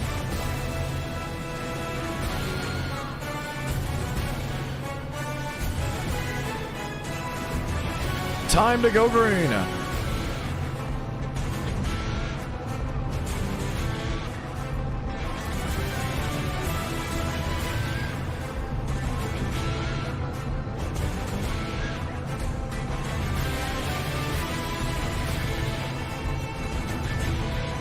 Drivers lining in, making out 35 scheduled to take the green flag with 35 on property.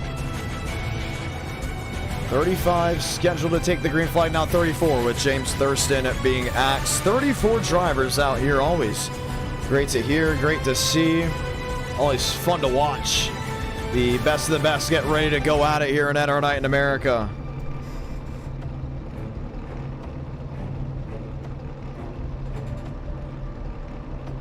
Two by two lined up.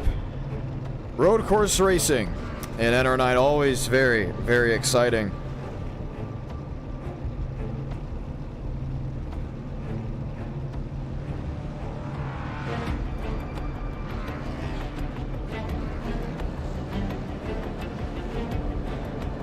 time to go green.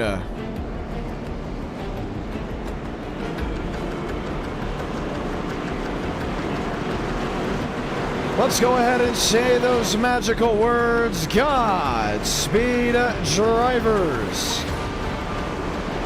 You are go for throttle up. We'll be green off the parabolicas and that long straight into one. Welcome to Monza. Welcome to round 2 of NASCAR Night in America.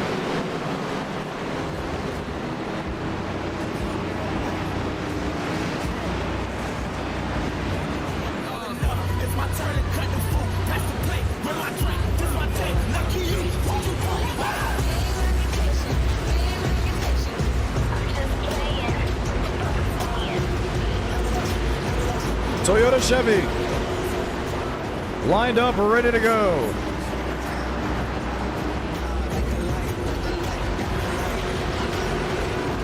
The pace car will make the hard right onto pit road from the States to Europe to the place down under. And how can we forget the Pacific? NASCAR Night in America has gone worldwide.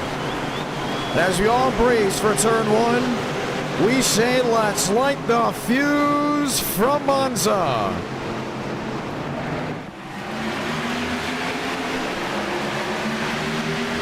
Spinning, Ingram saves it there with Wrecker Byram. Well deep in the pack.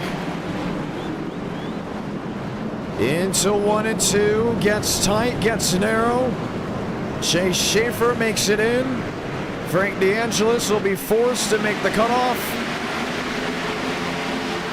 The fight for the race lead, Kyler Wynn, the Canadian, Aiden Walker, the driver from East Tennessee.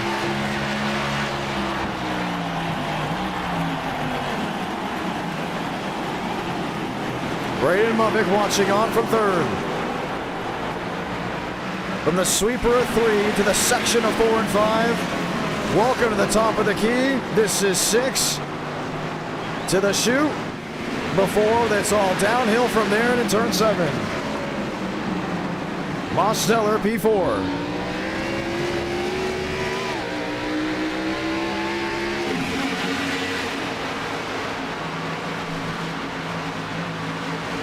$18-lap feature, more of a sprint for this round 2. We've seen long road course races, but man, these drivers have to fight every inch of this racetrack if they want to make it work.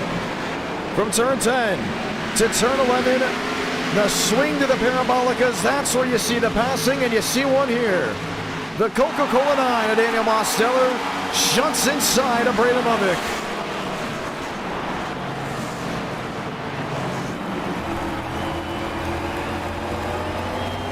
Oh, loose. Nearly lost the back end of it. Basing up the 5th.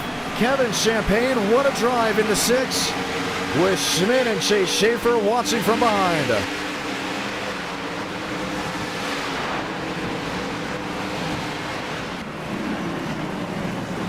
Champagne yields. Should we say Dylan Basin yields? Schaefer at 7th. And the whole top 6, top 7 are single file. It's Toyota that led lap 1. How much of a kick up did Kevin Champagne make?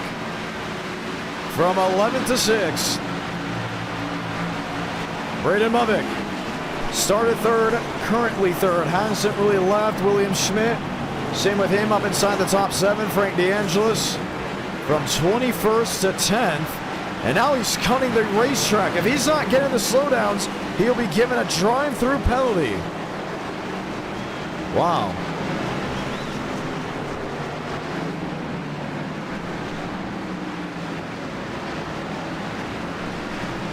And cutting the track, you can lose a whole lot with that one. So that's something to keep in mind. There's Schaefer and Champagne. I believe they're back toe-to-toe. And the warning has been given out to that of Frank DeAngelis cutting the track. That will be no more, and it will be an L5 if he continues to do that. William Schmidt, oh, just a little tap to the back end of the 94.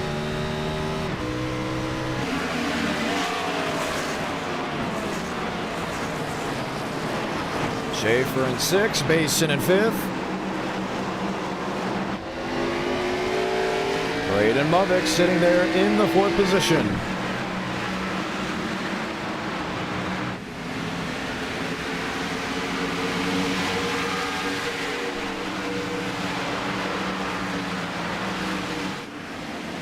"16 laps to go here at Monza." Oh, a look for the lead. Aiden Walker went underneath, jammed on the brakes, and most slammed right dead in behind him.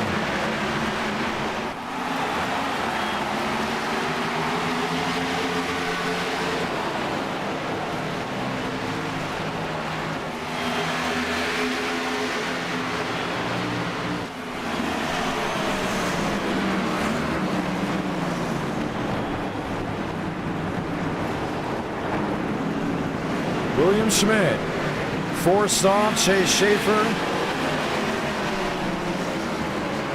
with Basin underneath. Basin underneath Aiden Walker now as of this moment. Movick was able to move through. Same with the move on Daniel Mosteller. Most into 2nd.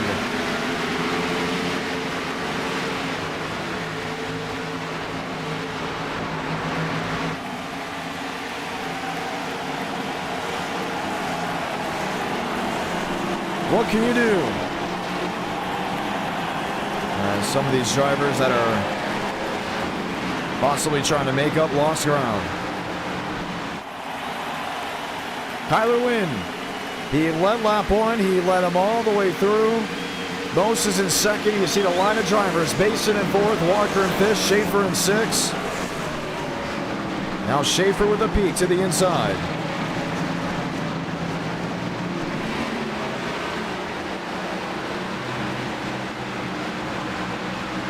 Movick P3.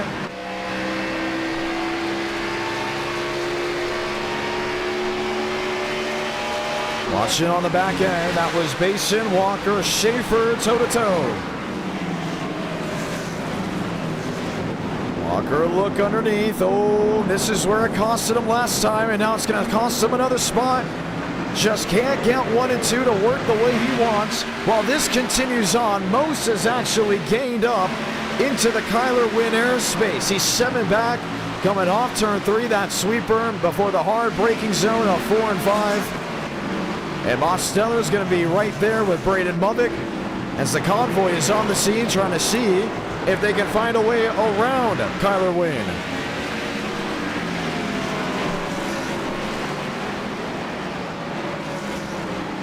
There's Schaefer.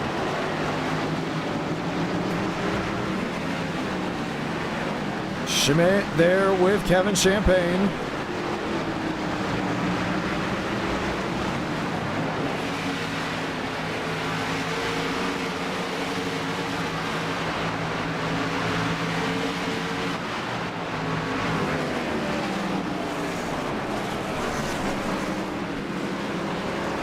Most now 8 back, but this is where he can gain well. Off turn 10, heading to turn 11. Now this race is nowhere near over. 15 laps, the scheduled distance. We've had a really good outing with drivers trying to push the envelope, push the narrative.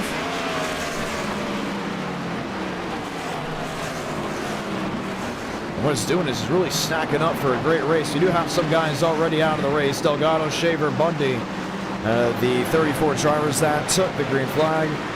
Joseph Armstrong, Riker Bynum, they're still in the mix. Frank DeAngelis has dropped back to 24th, and there's his wounded 69.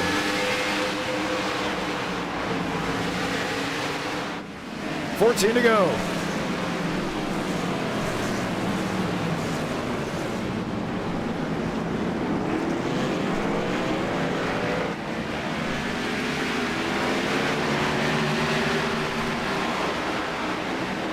Dylan Basin, Aiden Walker, and this time into 1 and 2. Aiden Walker will have in that game. Finds his way around Schaefer. Should find his way around Dylan Basin at turn 3. Draws even into 4 and 5. The late break of Aiden Walker will give him the spot. Fun racing here at Monza. This historic circuit has been on the F1 calendar for years. Now seeing the likes of the great racing, including seeing the top two really close together. Now the question is, if most catches win of Kyler win, what does Mubik do? Does he set the hook? Does he reel him in as well? Does Aiden Walker maybe make up that ground? I mean, realistically, we're looking at a 3-car battle maybe for the race win between a Toyota and 2 Chevrolets. Here's Mubik now. Look at the speed he carries. 100 miles per hour, give or take. That's off turn 10. Heading all the way to the Parabolicas of turn 11. 178 miles per hour. And this is a heavy Gen 6 stock car. It's not like the next gen where the braking's a little bit better. Wider, way wider tire. Where you can brake a little bit later. Maybe you can get to 185 in the next gen down that back. I mean, these drivers are straight going at it. And what speed they do carry to keep the racing as close as it is right now. Here's Basin to the inside of Schaefer. William Schmidt, Kevin Champagne. It's a bubble of 4, maybe 5, if you include that of Aiden Walker. And Schaefer will have an advantage off 1 into 2, and William Schmidt says I'll join in as well. Still advantage for Dylan Basin. That will be the turn 3. Kevin Champagne says, let me get in on this. Champagne underneath William Schmidt. Kicks the dust up just a tad. Behind all that, Max Swearigan. Christian Kendall. And Mosteller is there. It's Canadian versus American. A fight in Italy. 2 all-white machines. One with Coca-Cola, another a setup shop. And this is where Braden Mubik can see the net gain if these two can maybe just sit toe-to-toe long enough.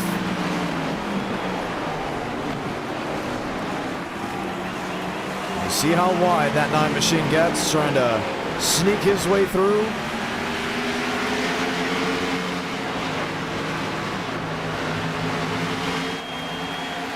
$13 to go.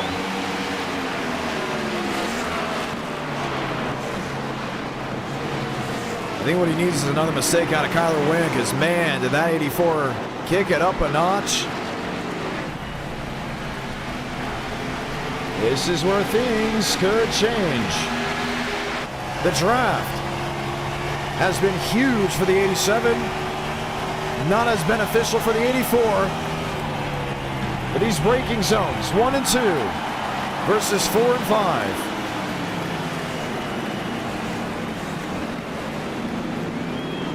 $12 laps to go for Monza. Mubik has not closed in. Walker gets back to his 4th position. Chase Schaefer is back in the 6th. Kevin Champagne, William Schmidt, Max Swearigan. There's Christian Kendall.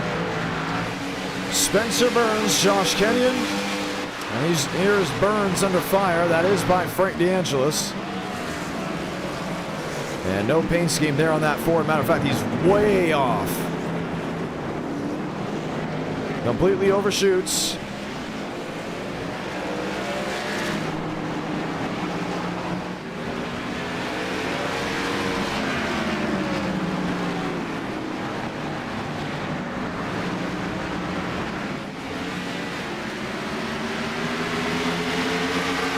Kyler Wynn has lost the race lead to Daniel Mosteller. We are watching the drivers towards the back half of the field. Let's see how it happened. And it must have happened way earlier. I mean, here it is. The move to 4 and 5. Wynn goes wide. Mosteller says, thank you very much. The race lead it is for me. And he's got it held on. The only thing is the top 3 are still tight together. Wynn is so strong through 9 and 10. He may have a shot at taking this race lead back. Wynn to the inside of 11.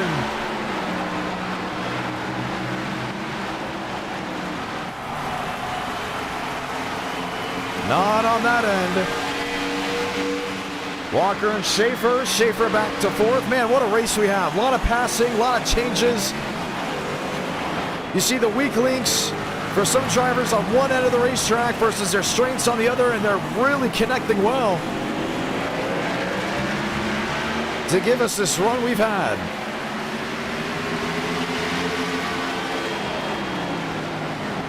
Kyler Wynn knows this is the part of the track where he's lost so much.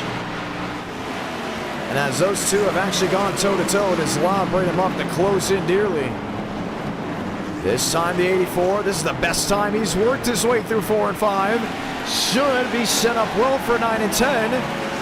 Can Kyler Wynn take the race lead back? And the biggest net loss of all that was Braden Muvick. Schaefer and Walker.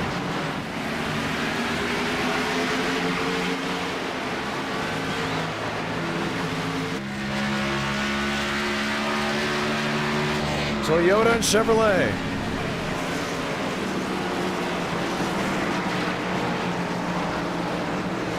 Sneaking in, sneaking out, fluctuating, changing. Seeing what could work, if anything. Half a second now the difference. There'll be 10 laps to go. And for the 64% that said yes, what odds do you have? If Kyler Wynn does not win this race, it'll be down between Muvick and Mosteller, both E-ticket champions, and the poll is very much in favor of those who are watching.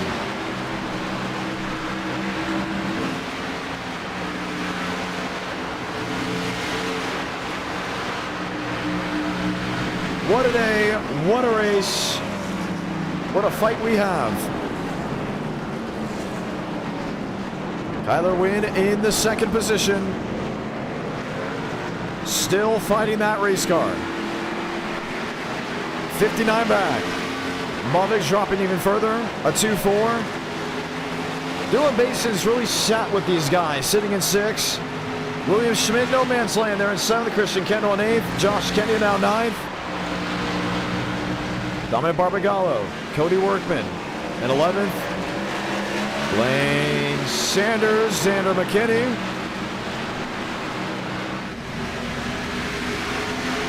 Both those drivers going wide. How about a fight for the 12th position?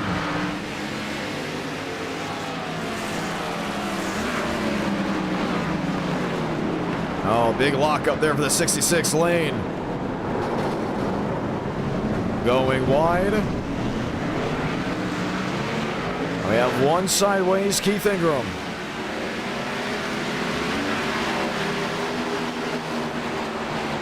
McKinney there with the 69 at DeAngelis. Adam Tannen. Mac there as well. We go oval racing. After this, we go back to the heartland in Kansas for round number 3. Once again, 300 lengths. Guess what we get? Race number 5, and I'll be running it. If we get close to it, I'll make the decision on if I'm running it or if we'll have a race 5. Braden Muvick in 3rd. He's coming to pit road. This is something I don't think many have expected. Maybe a pit strategy in place for 18 laps. Usually don't think of it as much. Let's go talk to Braden Muvick. Muvick, John Ramos, you got a copy? Is this a pit strategy or is this my arm, sir? This is the pit strategy. And are we gonna ban River? I thought he was out. And what just happened? Stream is still on. Race is still on. And we are back. We are back. We are. Wow, that scared me. Well, Braden Muvick, there you are. How are you hanging out with us? How was that pit strategy? I was about 0.6 to the good on fuel, so I mean, I'm just trying something in case, you know. They were shifting more than me, and they were using more revs than I am. So yeah, I'm just seeing something if this could work. I don't know, but hey, I qualified 3rd at a goddamn road course. How about it? That is pretty cool. How about it? Now, we haven't seen these two come in yet. For the ones that are wondering, we had a surge. There is nothing wrong with the whole system that we have. Really odd surge we had as of this moment. But, hey, we're still racing. We're still having fun. We're still doing a great job of racing. Glad everyone is back and hanging out with us, wondering, whoa, what was that all about? Just a surge. We are here, and we are ready to go. So do you think these guys can go the rest of the way? Yeah, they can. But, I don't know, if there's pretty much not going to go the rest of the day, so I might as well try something else. All right, win or nothing. That's the idea. Good luck. And we'll go ahead and drag him back.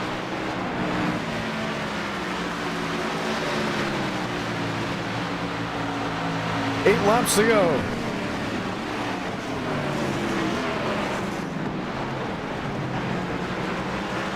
As these drivers continue to roll around, there's Mubik towards now the 8th position. We're watching with Kyler Wynn and Daniel Mosteller as they continue to roll around the speedway.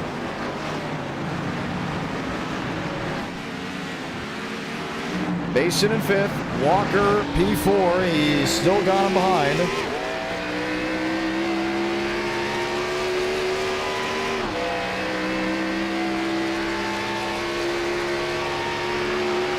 Wondering what this all could be.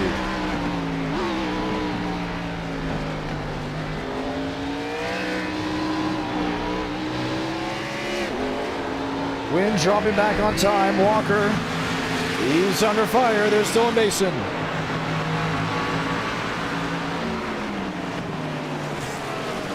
Basin looking, Basin peeking. There's the move underneath.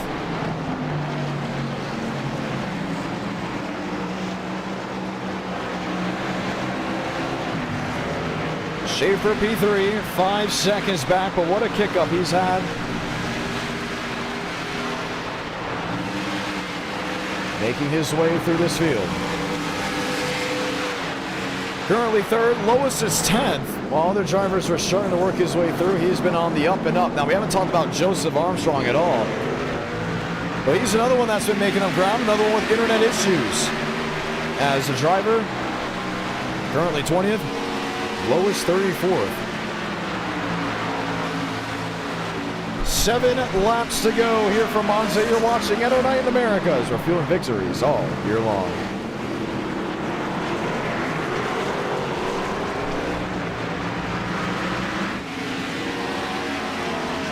Notice the tail, you saw the pushing up from behind. Basin with Walker and Schaefer.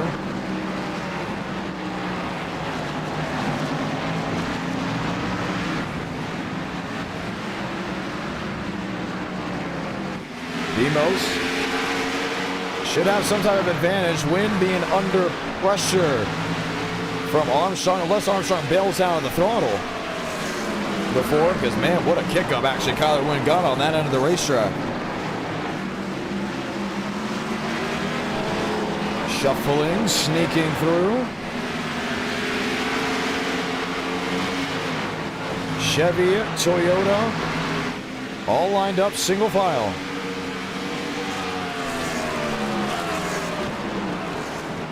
Walker and Schaefer. Schmidt there in 6th. Christian Kendall there in 7th. 6 laps to go from Monza. What a race Daniel Mosteller has had. Being forced in the LCQ at Daytona.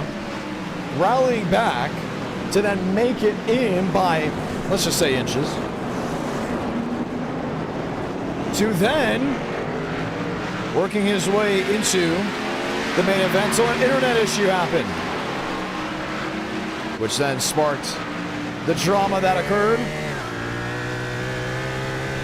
Where now he's just like, okay, we're here. It's now. Let's have some fun. Let's go racing. Let's enjoy ourselves without having issues occurring. River Page, Joseph Armstrong. Both drivers going toe-to-toe, wheel-to-wheel. Don't look now, but Kyler Wynn is there. And with 6 laps to go, it's going to be Toyota versus Chevrolet to see who wins in Monza.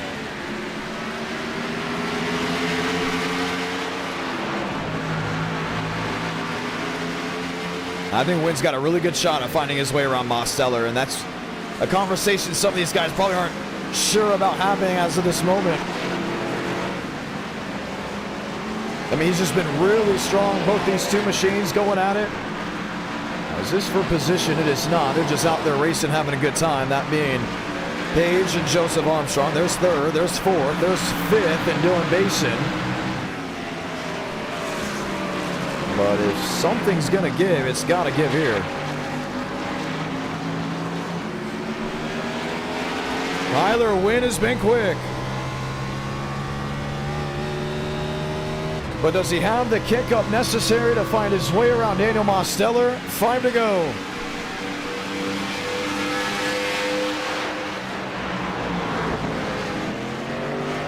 When we went racing at Bathurst, Daniel Mosteller won by 40 seconds. Today, if he's going to win, it may not be by much. Because Kyler Wynn has had such a late half car. It has worked to near perfection. Joseph Armstrong, River Page off the racetrack. Schaefer and Walker, you see him there.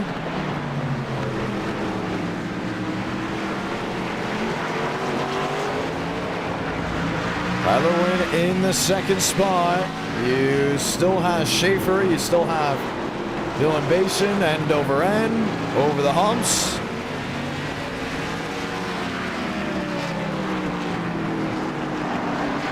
Wynn in second. Mosteller still the leader. That was off turn 6 and 7. Before heading into 8, 9, and 10.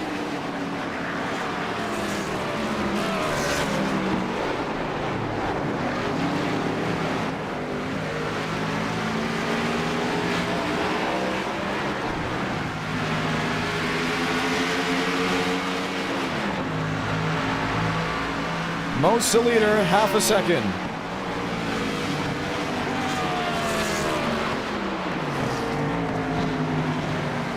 Into the Parabolicas. He gives a lot of room to the inside of turn 11. That's what I've noticed recently about him. This is where he's able to get the launch off versus Wynn, who likes to hug that inside lane. The idea is to make up ground for Wynn and probably draw even on this straightaway, or maybe get something a little bit later on, like you're starting to see now once the draft starts to change Wynn back to his direction.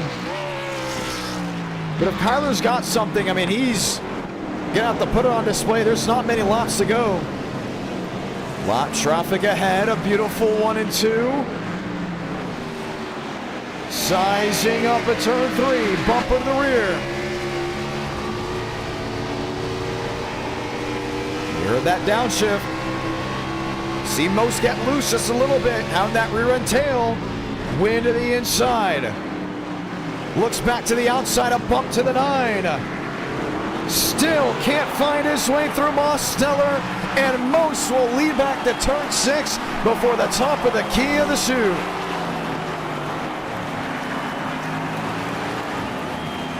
Hey, we got a race.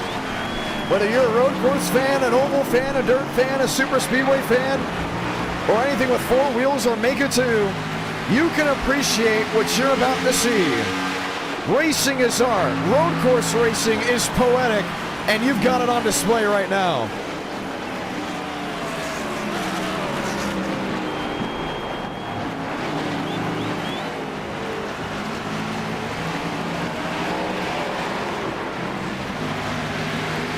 Tyler Wynn is loose. Gets the drive off. Still a net gain from where he was a lap ago.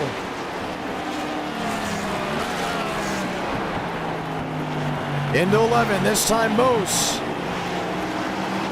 Hugging the strip on the bottom. He will pull away from Kyler Wynn to bring it to 3 to go. Can Wynn have the C's turn just for a moment? They do. 5/10, half a second, 3 or so car lengths before the braking zone.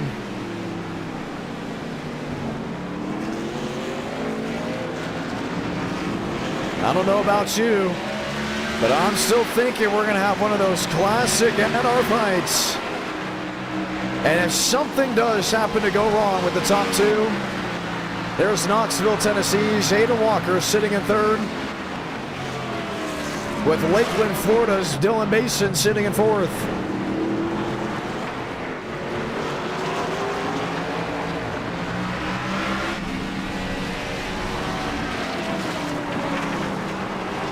Off into the gravel.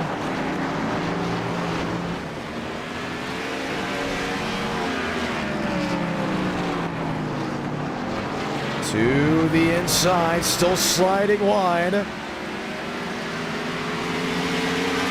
And you just see the kick up that Mose has. Off turn 7, Mosteller so strong. The ones just tuning in, hello, welcome. This is going to be the finish from Monza. If you love the stream, feel free to drop a like and make sure you're back just a week from today for the Sim Shop Tailgate 400. It's an event, trust me, you will not want to miss. Another e-ticket title, this time in late fall. The thing about that 9 is he's been able to find what the mistakes were and really learn from it. I mean, talking about precision now, not making any mistakes into 11, getting that drive off. Coming to 2 laps to go, nearly a caution-free race as of this moment.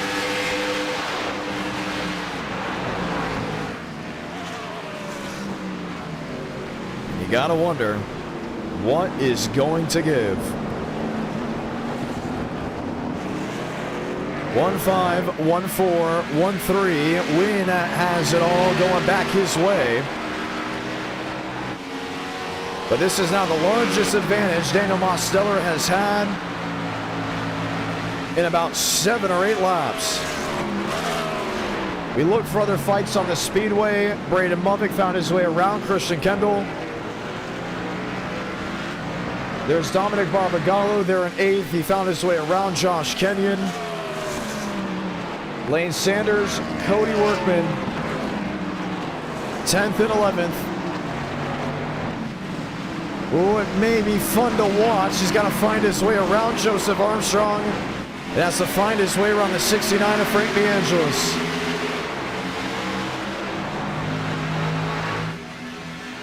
Lane not able to look underneath. Oh, really late braking. There with Armstrong, there with DeAngelis, now shoving Lane Sanders wide and right into the tires.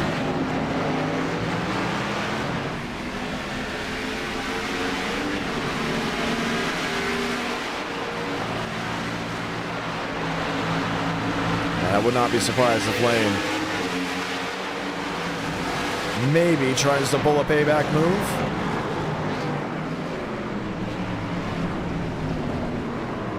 Joe and DeAngelis getting into it. They work through Salamanca. 1 to go at Monza.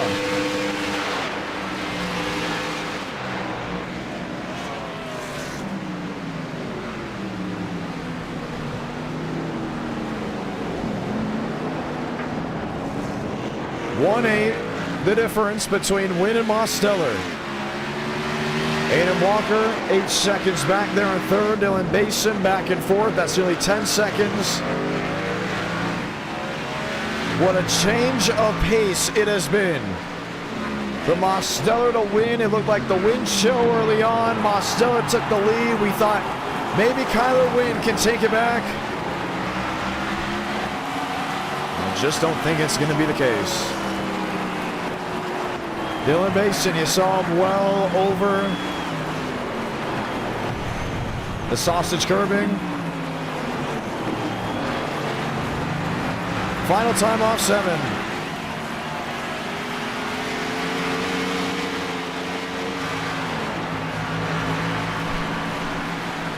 And final time into 9 and 10.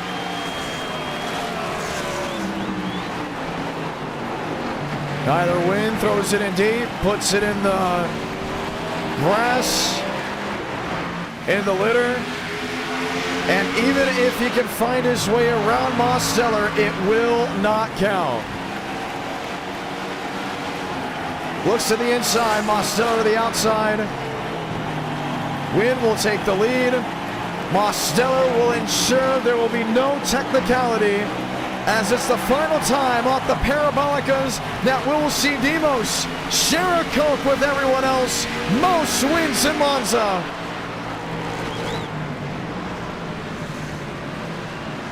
Win in second, Basin in third. Basin and Walker going toe-to-toe. Basin will just narrowly get Aiden Walker up the line. William Schmidt, Braden Mubbock will all come together. From the LCQ to winning in Italy. Demos does it on this Friday night. Let's head to Kansas.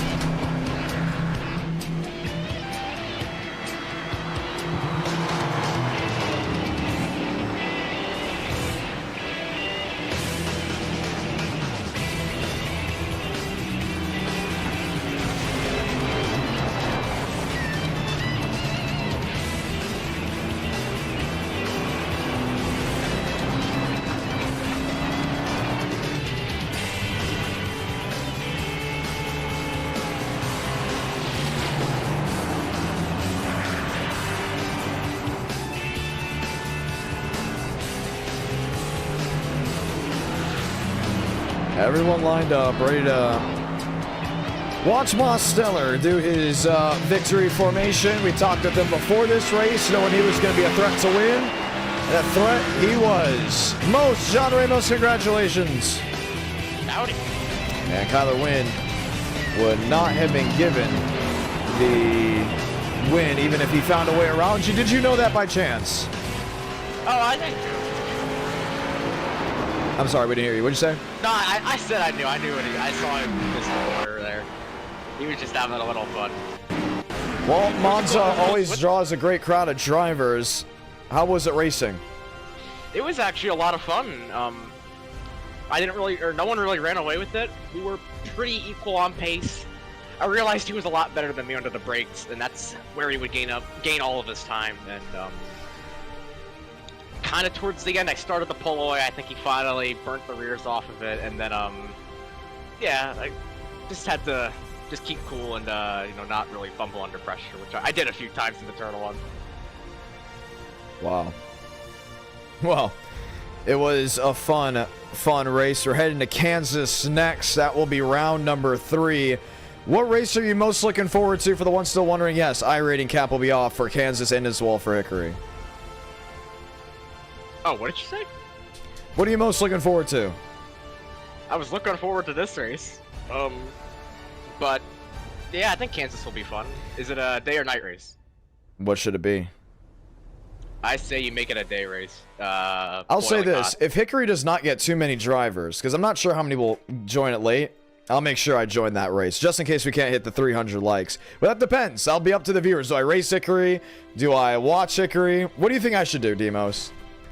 Well, you've run an SLM race with us before. I have, and I love doing SLMs on iRacing with a controller.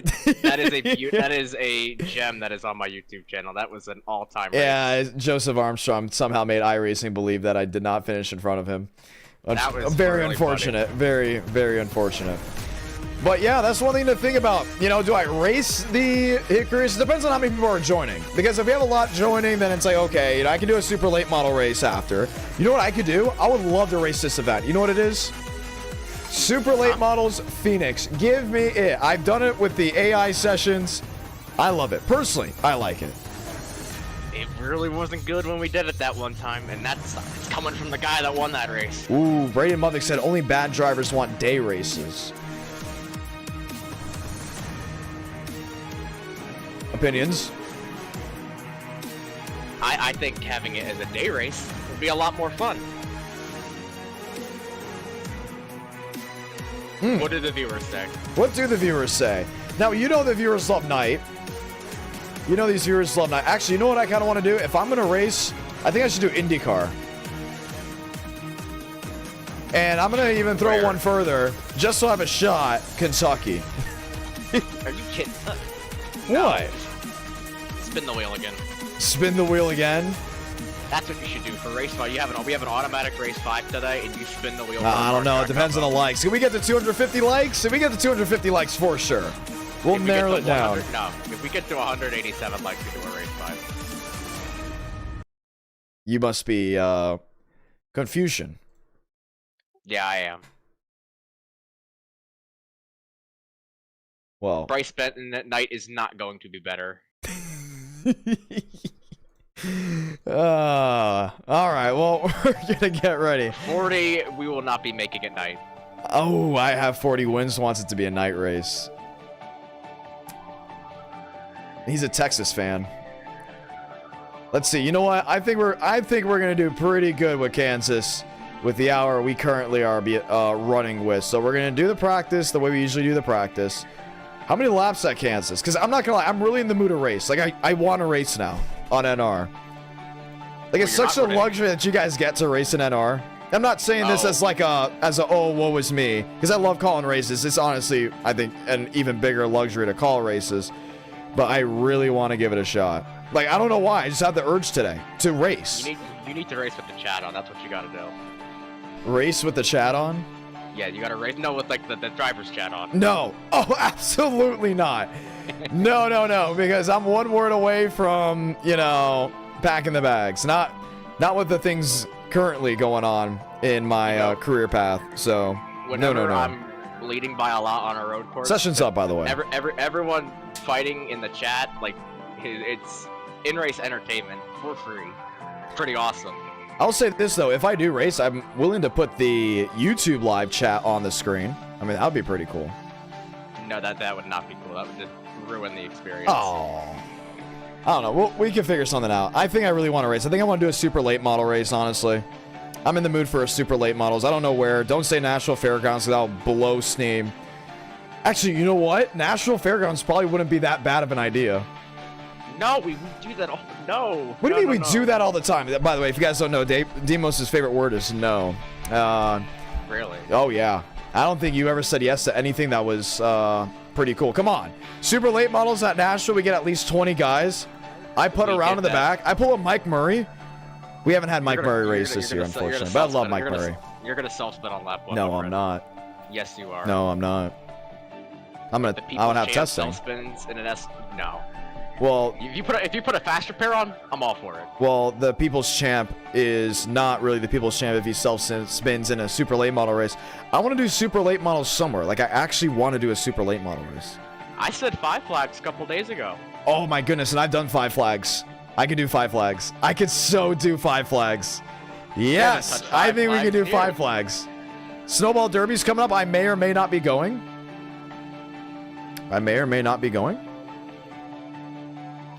I am intrigued. I'm telling you. Oh my gosh, Scott Kazan, you are a genius. We need to do Stafford. That's what we need to do. I do have Stafford. We may not agree on things, but you are perfect. I want to get a Jonathan Dishman scheme on, and I want to go race at Nashville.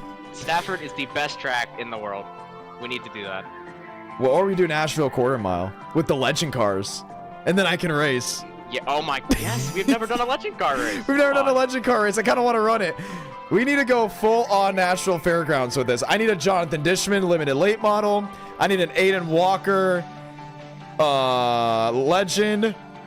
I'm all for this. Don't get me all these ideas. We can be up all night. Like, I'm serious. We can be up all night doing this stuff. We need to bring back the 3 a.m. NR night. I really want to race NR. If you are an OG, you would remember there was one night we were racing till like 4 a.m. I do have another banquet to attend tomorrow, so we can't stay up too late. 7 race night, and if I remember correctly, it was Gen 6 Daytona, and William Schmidt won that race. The latest we stayed up for a race, Nashville Fairgrounds with the ARCA Gen 4. You know who won that race? I think it was Omar. It might have been Omar Diallo, I think. I love your memory, because it was either him or Anthony Burrows, and we stayed up till 4 o'clock on the East Coast for that race. My bet is on Omar. Oh, I think it was Burrows, because I think Omar got kicked. I remember Omar leading, but I think he got kicked. I'm serious. The fact that your memory is that good is great, because I remember it very well. I was like, wow, we just ended at 4 o'clock in the morning. I mean, that would have been an 8-hour stream.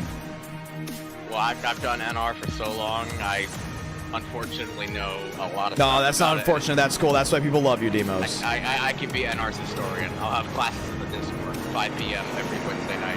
One day, we will bring out the archives of NR. You said that. At least for the stats. At least for the stat lines. For the stat lines. We need a stat sheet. What I need to start doing is stop being lazy and actually add the chapters back to the streams. I've realized I've not done that in a while. I don't think it's because I'm lazy. I think it's mainly because I've been busy, and they do take a little while to do. So I'm going to start doing that as well. Hopefully when I have some downtime, and that's go through all the live streams and re-chapter them all. All right, Emos. You ready? Yeah, I am. We are bumping. You're going to bump with us. Who do you think we will be bumping? We have over 40 people here. We definitely have over 40. I think we have upwards of 60, which we did expect. And that means race 4 at Hickory is going to be interesting. Depending on how many join Hickory will depend on if I race Hickory. I want to race Hickory, but I also want to call Hickory. It's kind of like that mixed bag, which means if we get to 200 likes, you know what? If we do 200 likes, should we do it? Should we just do a race 5 or I race? If that is the case, I get to pick, though. I get to pick where we go. We haven't had a race 5 in a long time. We have The not. viewers have really been wanting it. What do you guys think? I think you do a super. We'd speedway probably... race. Oh, no. I think we're doing a super late model race. Yeah. I'm feeling my super late models. I'm feeling super late models. I've never done a GT3 race before. I'm feeling GT3 maybe. Yo, you can. You want a road course? Oh my goodness. I would find a road course with the least amount of turns. That's what I would do. Personally. In the rain. No, you're now out of craziness. That would not be the case. You know, and I'll take suggestions. Give me some suggestions down there. What are the suggestions? I want to race in NR. I still feel bad for Jacob Wilkerson. I had to be L5 from NR after my actions. I got the L5 as your spotter. I've never laughed so hard in my life. That was a memory in NR. I will not forget for a while. Need to get Brayden Movick in the broadcast booth while you're racing. Yes, we probably have to do that. Wait, how are super late models in Iowa? No. IndyCar Texas? IndyCar Texas? Yes. Yes. Get me excited for that one. I say you just swap race 4 and 5. What do you mean? I race around 4 and then... No, you make IndyCar Texas or whatever race 4. And Nah. See, the thing is, I want to blow the doors off some people. I've seen a lot of crap talking from Frank DeAngelis. And you know what? I will say this right now, hot take. I'm better than him. That's right. You heard it right here. I think I'm way better than Frank DeAngelis. And I'm going to show it. I'm going to show it. Boy, I hope you prove him wrong. And how funny would that be if I can beat Frank DeAngelis? Come on. It would be funny, but I mean, I think you're setting yourself up for failure here. I don't think so. I'm better than him. I'm willing to prove it. All right, how about you name people you're better than? What'd you say? How about you name some people that you're better than? Oh, right away? Well, I beat Joseph Armstrong in a 1v1. I beat him at Thompson, even though iRacing said I didn't. So the stats don't lie about the Joe Armstrong stuff. Let's see. Jacob Wilkerson didn't see a car coming in turn 3 at Kansas, unfortunately. Okay, I can't even play that. I can't even play that game. I think I'm better than Keith Ingram. I'm definitely better than Zachariah Cartledge. I think I'm better than... That's not that hard to do. I am better than Ingram. Spencer Burns. What is he even doing? I think I'm better than Spencer. Landon Gentry, I think I got him. Carlos Truther, that's another one. Maybe not at qualifying, but finishing the races for sure. The one thing you will learn very quickly when you're racing NR is that it is not hard to get top 15s when you just keep your car. I can 1v1 Frank DeAngelis. I'll do a 1v1 with Frank. Goodness gracious, man. I can't even concentrate qualify. I'm trying not to giggle too much. You're a very funny man.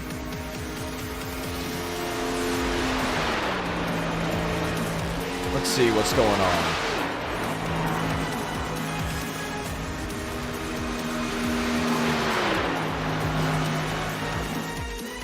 I'm pretty hyped. I mean, this is gonna be really fun. Silence for like 15 seconds. I'm thinking of what to do. Okay, so 40 drivers make it of the 43. Puergo, Zachariah Cartledge currently out. Christopher Bundy, Devins Baker, Spencer Burns currently on the outside looking in. Spencer should be in now. And he very much is up to 27th. What is so great about Kansas? What's so great about the Xfinity car? Well, the Xfinity car got updated. It's a lot more loose now. Out of control. It's a lot of fun to drive, especially on the intermediates. As a whole, I really like it, but the net coat's the only really bad thing. It's pretty bad, which obviously affects the racing. You got to be careful, but at the same time, you don't want to be careful because you want to get the most out of it. So I think you're going to see a lot of crashes because the net coat's so unpredictable. But I think once we whittle out some cars, we'll have a good race at the front. All right, here we go. We're ready to go at it again then. This is round number 3, currently working the 10 o'clock hour. Wow, this stream actually took a little bit while to get going. I think because Daytona, we had all those moves. The LCQ, were you nervous when you joined the LCQ? Oh, I wouldn't say so. I was pretty embarrassed. I made a really crap. Embarrassed. That was really bad. That was like, for my standards, I'm a pretty iffy driver when it comes to super speedway racing, making bad blocks, wrecking people. That was pretty bad, and that got myself wrecked. Do you think that adds into the code name? Yeah. Well, I didn't cause the wreck, but you know. Oh. I will say, I think I'm one of the most clutch drivers in here. That move, I broke Schmitty's ankle. You know, let me ask the chat. If I raced a super late model race, where would I finish? Let's see. What's the last option? Oh my gosh. If I raced a super late model NR race, so let me rephrase that. That's not English. If I ran a super late model NR race, what place would I finish?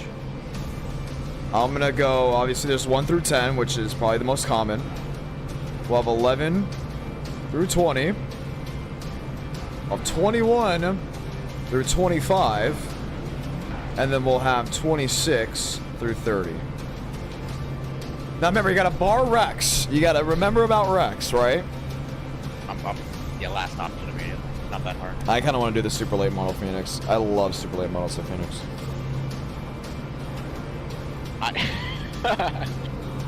That poll is very one-sided right now. Oh no. Oh. Wow. No faith in me. Wow. Zero faith in me. I like the 1 through 10 people. That's what I'm talking about. You're the one person that voted for that. Yeah. Who voted for that? Show yourself. You're awesome. You're like the greatest person ever. Whoever did 1 through 10. Yeah, whoever To the did it gets 19% that said 11 through 20 and 21 through 20, or 21 through 25, I have respect for you too. Just saying. They're all voting for 1 through 10 now because 6% you have respect for them. And this is, you gotta take out the poll. Not fair. Not fair. What do you mean? You just, never mind. I think we're doing a great job. Listen, Nemos, it's time to rock and roll for another race here. Chevy, Toyota, Chevrolet, lockout row number 2. Toyota, lockout row number 3. Do you want to say those magical words? God, speed, and Ah. You're a go for a throttle up. Not the most energetic Dana Mosteller, but you know what? There is some spark in there. We're going to get it out at some point. 40 drivers taking the green flag as we get ready to rock and roll. Basin, Movic, Mosteller, and Benton, that being the top 4. Armstrong, Schmidt, Wilkerson, Byram, Garza, Vega, Truther, Kendall, DeAngelis, and Walker. The top 14, the pace car makes a hard left on the pit road, which means it's time to roll the dice and light the fuse from the heartland.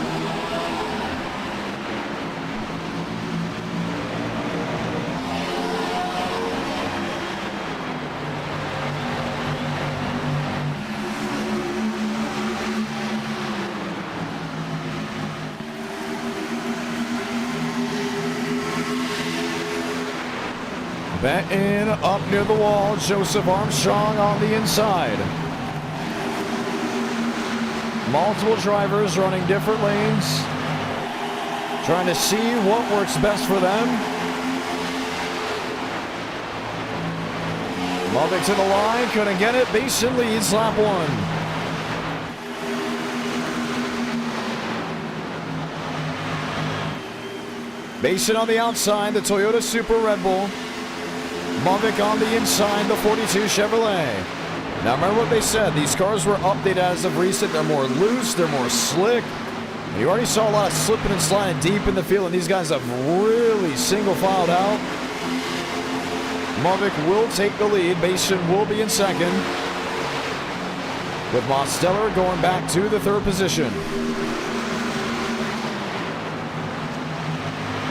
Mose on the bottom. Clearing on the nose of Spencer Burns. That separation is already very much filled out, with some incidents deep in the field.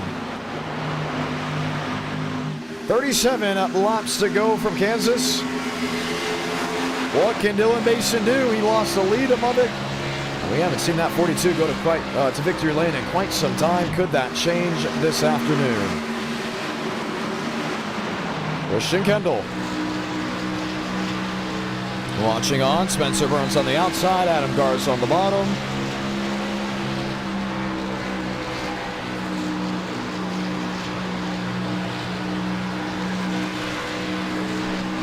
Looking, peeking, wondering if anything can work.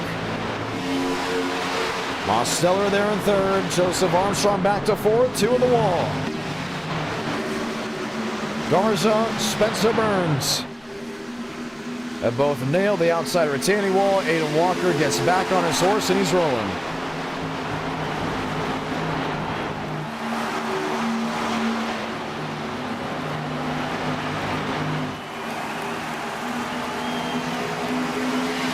Lot of traffic inside. Lubbock leading, Basin P2. You see him looking, peeking, and wondering.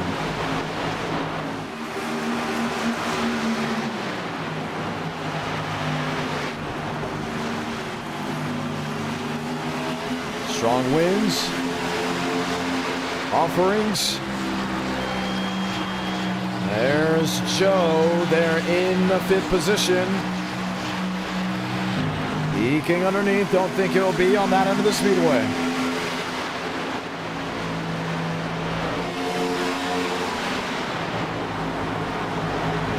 Basin in 2nd, Mosteller in 3rd, William Schmidt there in 4th. That's now Armstrong underneath him. And he gets to the quarter panel. He's going to turn William Schmidt. Joe is able to save it. So does the 79. We stay green. And both could have looked a lot worse after that. Basin P2, Mosteller P3. Single file back to 1 and 2. The top 3 have all broken away.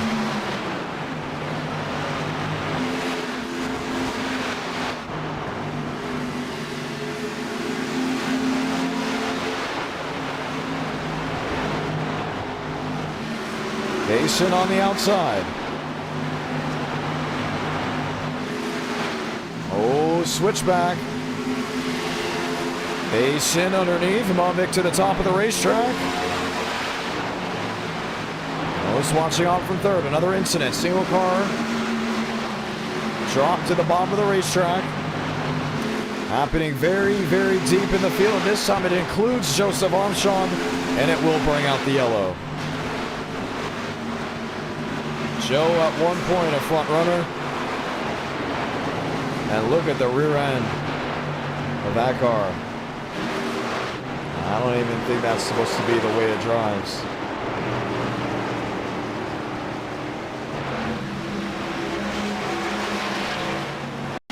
Let's watch the replay. This was on the front stretch. Remember the contact between himself and William Schmidt.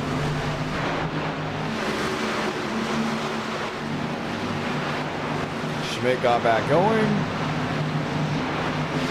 Joe comes up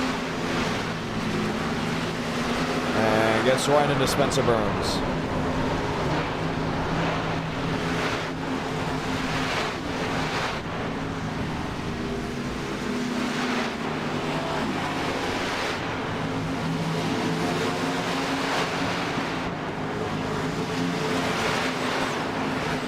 He was forcing a lot of guys in the wall. I think we're not going to see Joe Armstrong for the rest of the night.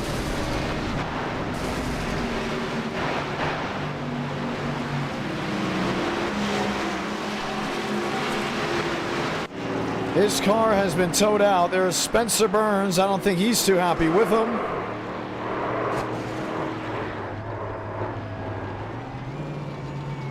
And that's how it all went. Carlidge stays out. And we have Basin and Movic both on pit road.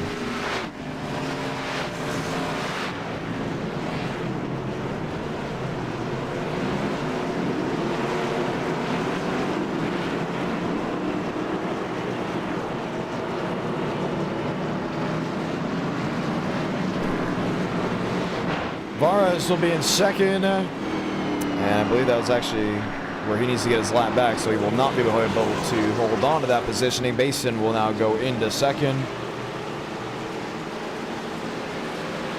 And we'll be ready for a restart. NR9 America, feeling victories all year long.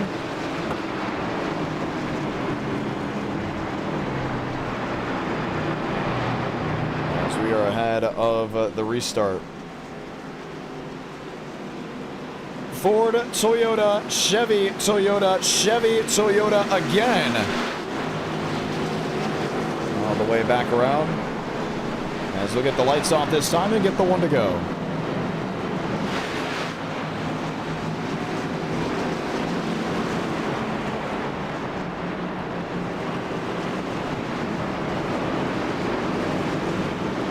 Cartledge, Basin, Movic, Wilkerson, Mosteller, DeAngelis, Byram, Kendall, Benton, Tamer, all locked in as your top 10.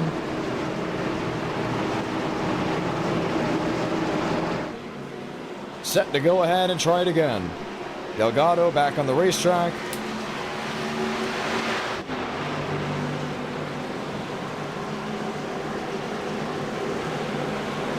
Lights are off as we have gotten the one to go.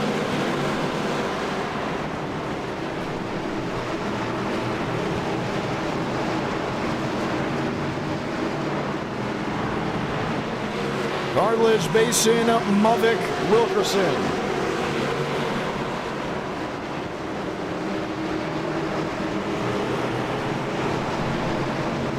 Pace car makes a hard left onto pit road. Basin to the outside, Movic lined up. 20 to go from Kansas.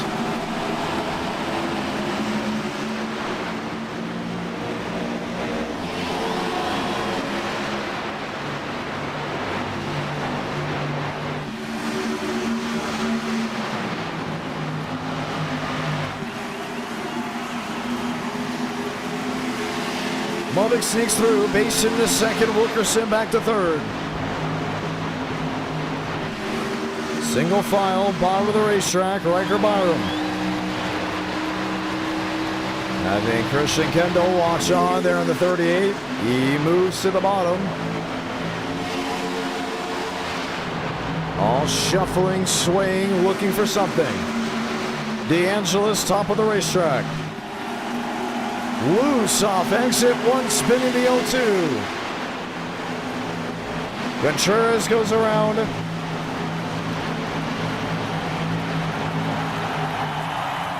In that number 92 machine, race on for the top spot. Christopher Bundy in the 0-2. That was the one that went around.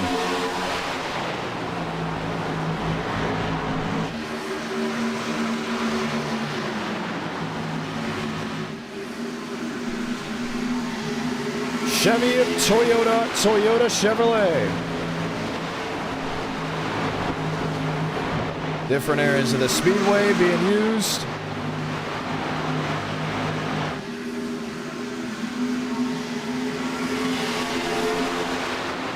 Lined up, single file. DeAngelis on the scene. He's there in 5th.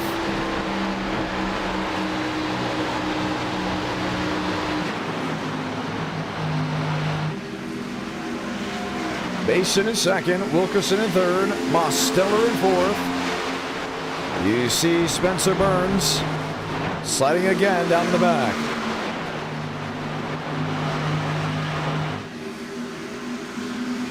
.24 left.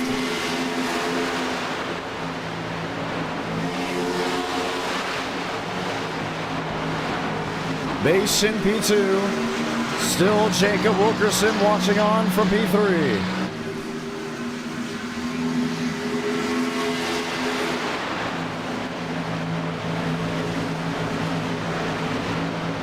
They've all moved to the bottom of the racetrack.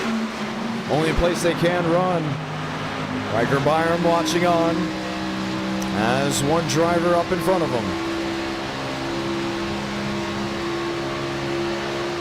There from the 6th spot.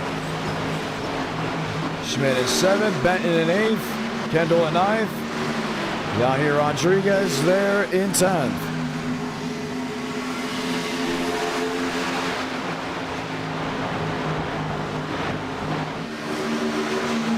Chevy, Toyota Chevrolet. What a move Jacob Wilkerson has made to close on up to find his way forward. Wilkerson in Kansas. 2 tracks he knows very, very well. Loves so much. What can he work with?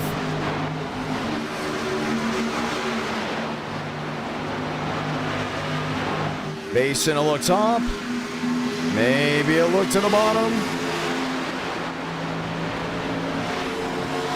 There's Mosteller there in 3rd. Mose underneath Jacob Wilkerson. Slides the rear tires. Can't seem to find a way through. If Basin's going to go for the win, it may be soon. 21 to go, and can he find a way around the 42 to walk away from him?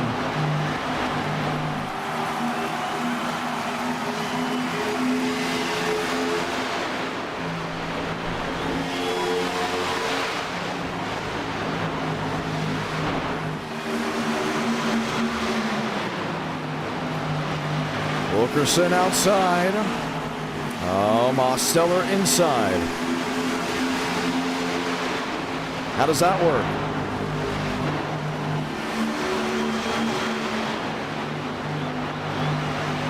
Can he move? Can he roll?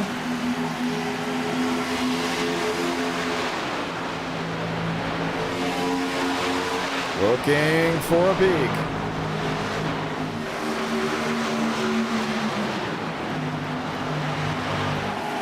$18 laps to go. That will be next time by. Mosteller is there to Dylan Basin.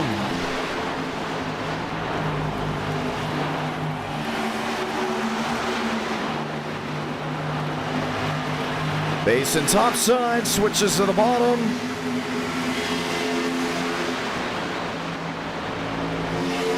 He's got him. Basin the race leader to 1 and 2. Mummick a switchback.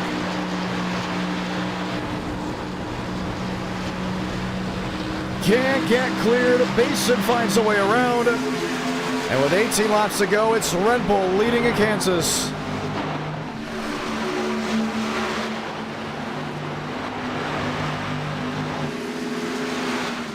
Single file nose to tail, first 5, 6, 7, 8 machines. Bryce Benton, what a race he's had.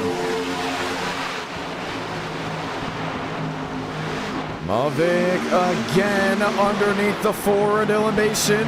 Mosteller to the outside, gets the door shut on him. Now here's Wilkerson with the move, 3 wide for second.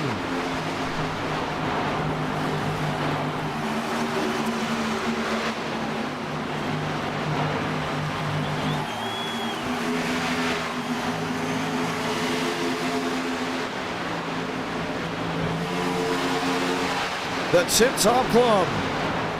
Basin goes high while everyone worked low. And it's going to force William Schmidt and others to try just that technique. What can most do? 18 back, now fading.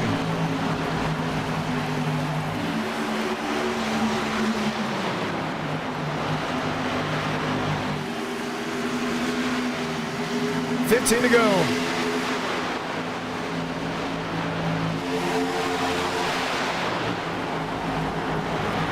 Mavic underneath the 87.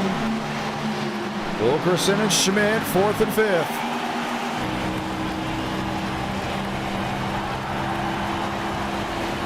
Here's the move. Most inside, Basin outside, Mavic, Wilkerson, still toe-to-toe. 14 to go from Kansas.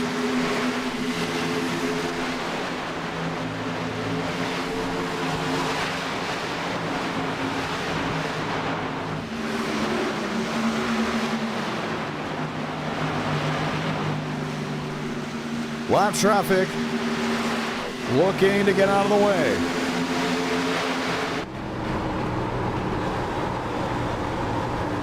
Daniel Mosteller way to the outside.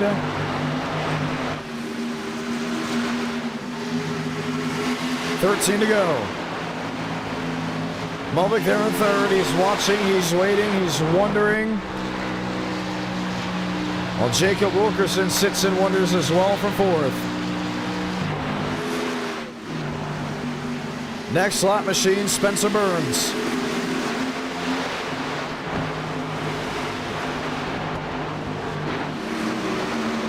From bottom feeding city to the top of the chain.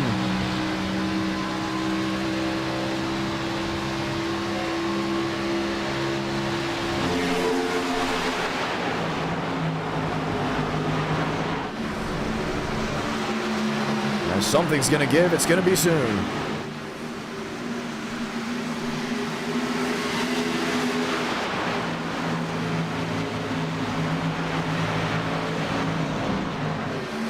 Mason watching in his mirror.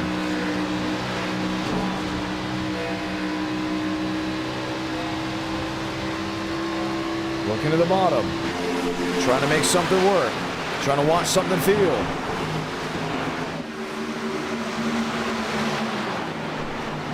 Mosteller in 2nd. Mavic in 3rd. Wilkerson in 4th. Schmidt there in the 5th position. You saw the smoke in the behind.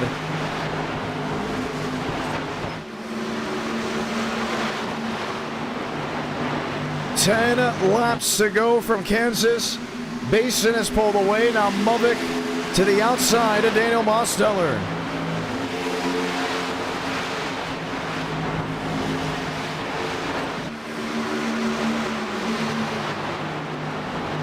Riding high.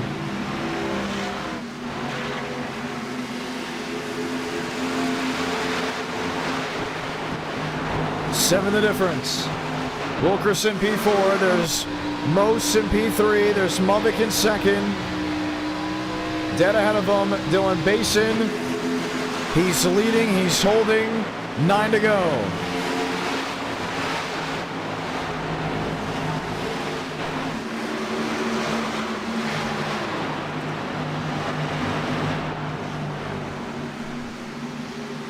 Seven tenths.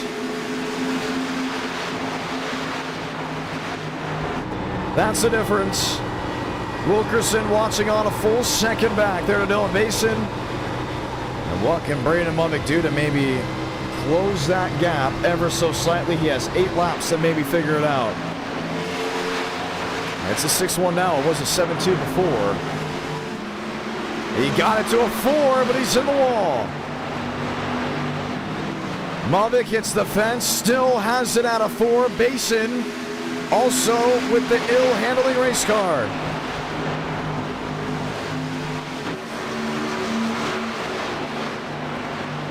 Three back now. And don't look away. This is not over. Speeds have dropped off. Look how much that car is just tightening up. Look at Basin dead sideways. And 3 is the difference. You can't leave out Wilkerson. Mosteller's dropping back. Way, way back. So it could be a 3-man dance. 2 Toyotas, a Chevrolet, 6 to go.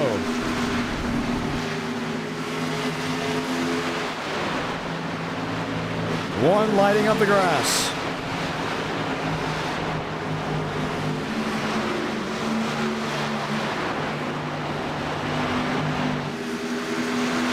Two for the difference. You see Cody Meadows ahead there of Dylan Basin.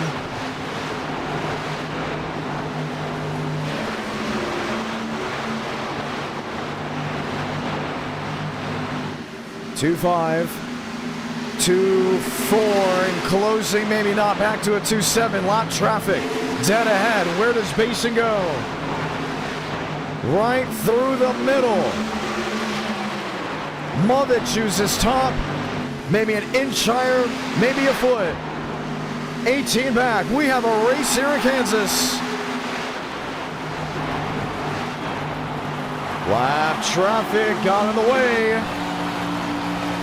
And now it's 4 laps to go.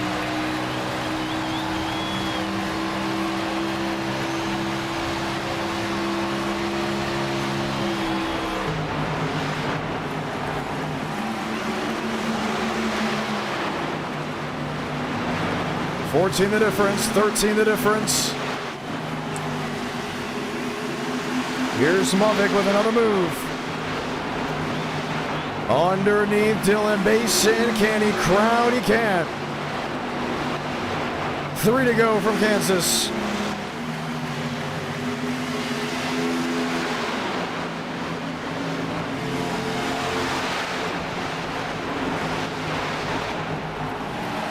Wilkerson is there in 3rd. Basin's gonna have to hold strong because if that 42 can find a way through, it's going to be interesting.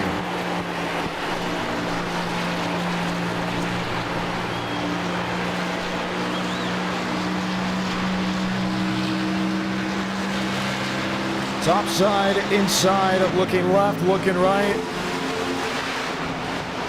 2 laps, now make it less. Toyota Red Bull, Dylan Basin. FF10, 42, Braden Mavic, and here's the move to the bottom. Couldn't get him off turn 2. If something's going to happen, it may have to happen now. Basin in the Red Bull. Mavic in the bow tie. Salamanca. 1 to go from Kansas. And here comes Jacob Wilkerson. 3-driver dance. Basin to cover. Mavic is right with him. Trying to look to the bottom, couldn't get him there. Last heat, 3 and 4. The set on the bottom. Can the slide job work? Mavic wide. Basin on the bottom. Back to the line, Dylan Basin. Slide in win from Kansas. Victorious from the Heartland.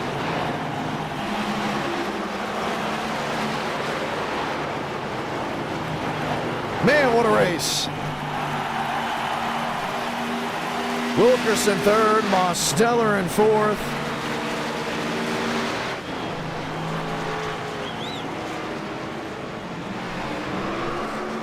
Oh man, that's awesome. And what a way for it to get done. And our night in America, feeling victories all year long.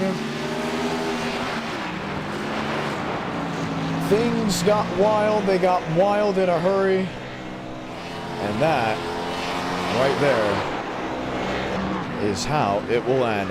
Want to point out, we are putting the Hickory session up as of this moment, right now. We're actually putting it up right now, and I'm going to give you a reason why we're almost in rush mode. So giving you guys that update, we're putting the Hickory session up now, and our night in America. Feeling victories all year long. We'll talk to your race winner. Update about a race 5. We may need to put a rain check on for it. And yes, I did, Jared, and that's what we're going to get into. For the ones that don't know, we had a great crowd early on in this stream. We all know what's about to happen. And, well, pretty simple. There's a fight about to go on. We'll get onto that in a moment. Session going up now for Hickory. Dylan Basin, congratulations on the win. Yeah, it was pretty fun battling with him. I have this car burns right rear tires off like it's plastic, but hopefully this new iRacing dev update, I don't know if anybody's read it yet, but it sounds promising. I'm surprised the slide job worked that well. I thought it's going to be sliding up into the wall the whole time. Yeah, we did hear about that. So here's the thing for everyone watching. There won't be a race 5 if we hit 200, but if we do hit 200, the final race before the Tailgate 400 for an NR Night in America, which will be Tuesday night, I will race it. Session is already up. Passwords IDK. We are in go, go, go mode because we know what is going to happen, and it will change, obviously, what people will be watching back at home. You know, we want to make sure everyone that's watching here has the opportunity to watch that fight. We know it's a very historic fight, and we want to make sure that we do get the race again. So session is up right now if you want to go ahead and join. A 5th race will not take place tonight, but if we do hit 200 likes, I will race the final race, which will be Tuesday night at 8 Eastern, 7 Central before the Tailgate 400. The Sim Shop Tailgate 400. Tomorrow is Media Day. I know a lot of drivers are going to watch that as well, which is why we are in that big let's roll mode, because we know we could be losing drivers, we could be losing the last half of our viewers, and we want to make sure everyone has the opportunity to go ahead and watch that. Just as much as so many of you watched Daytona, tuned in for us. A lot of excitement for the Tailgate 400. The Sim Shop coming on. It's been huge. Very excited about that. Basin, Hickory, super late models. Have you ever raced it? I think I've raced just late models, not the supers here though. Okay, well, we're excited to see how this goes on. It's a quick 50-lap sprint. There will be no qualifying if we do hit a certain driver cap right off the gun.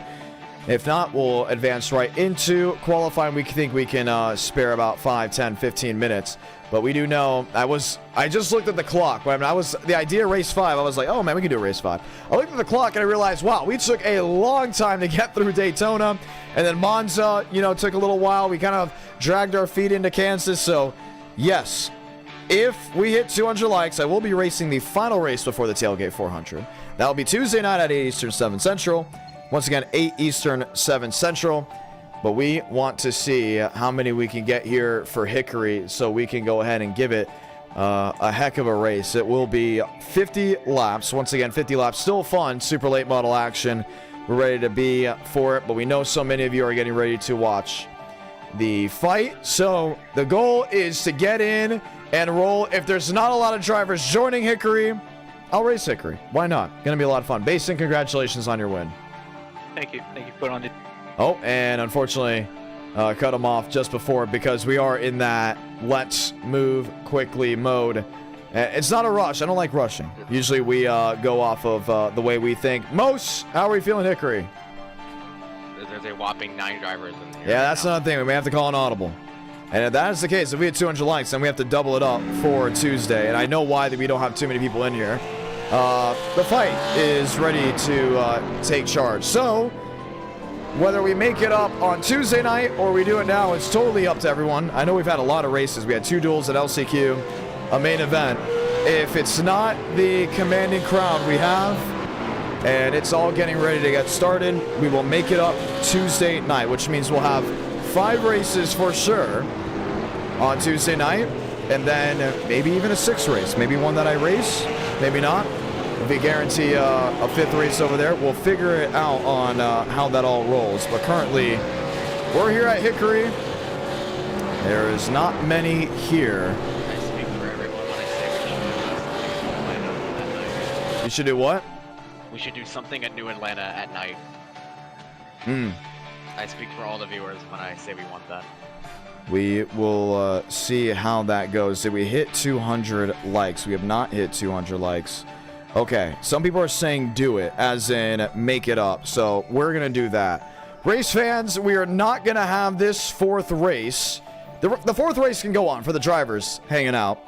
We will not have this 4th race. We're going to make it up Tuesday. So Tuesday night, we're going to have a race to make up with most likely the grassroots side. A lot of drivers have already left to go watch that fight, and it's not going to be a product that I think we can put on that will be fully worth it. So because of that, we are going to go ahead and cancel the fourth. No, I'm not going to say cancel. We're going to postpone the fourth race to put it on later Tuesday night at 8 Eastern, 7 Central, because with Daytona going long, that is the positioning we are put in. So unfortunately for the ones that were looking forward to Hickory, I'm sorry. We're going to be making this race up, hopefully on the Tuesday night schedule, unless everyone calls for an audible, which means a change of the car track combo. But you know what? It was a fun night. We had a great crowd.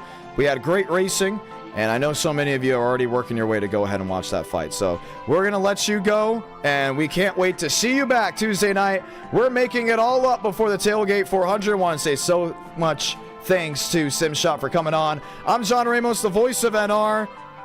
We will see you Tuesday night, 8 Eastern, 7 Central. So long, ladies and gentlemen, and thank you all for hanging out with us. Actually, before we leave, I want to say thank you to all the people that have super chatted. Eric W., the 5 gifted memberships, and Gary with the Hot Pass. Have a great rest of your Friday night. We'll see you Tuesday at 8 Eastern, 7 Central.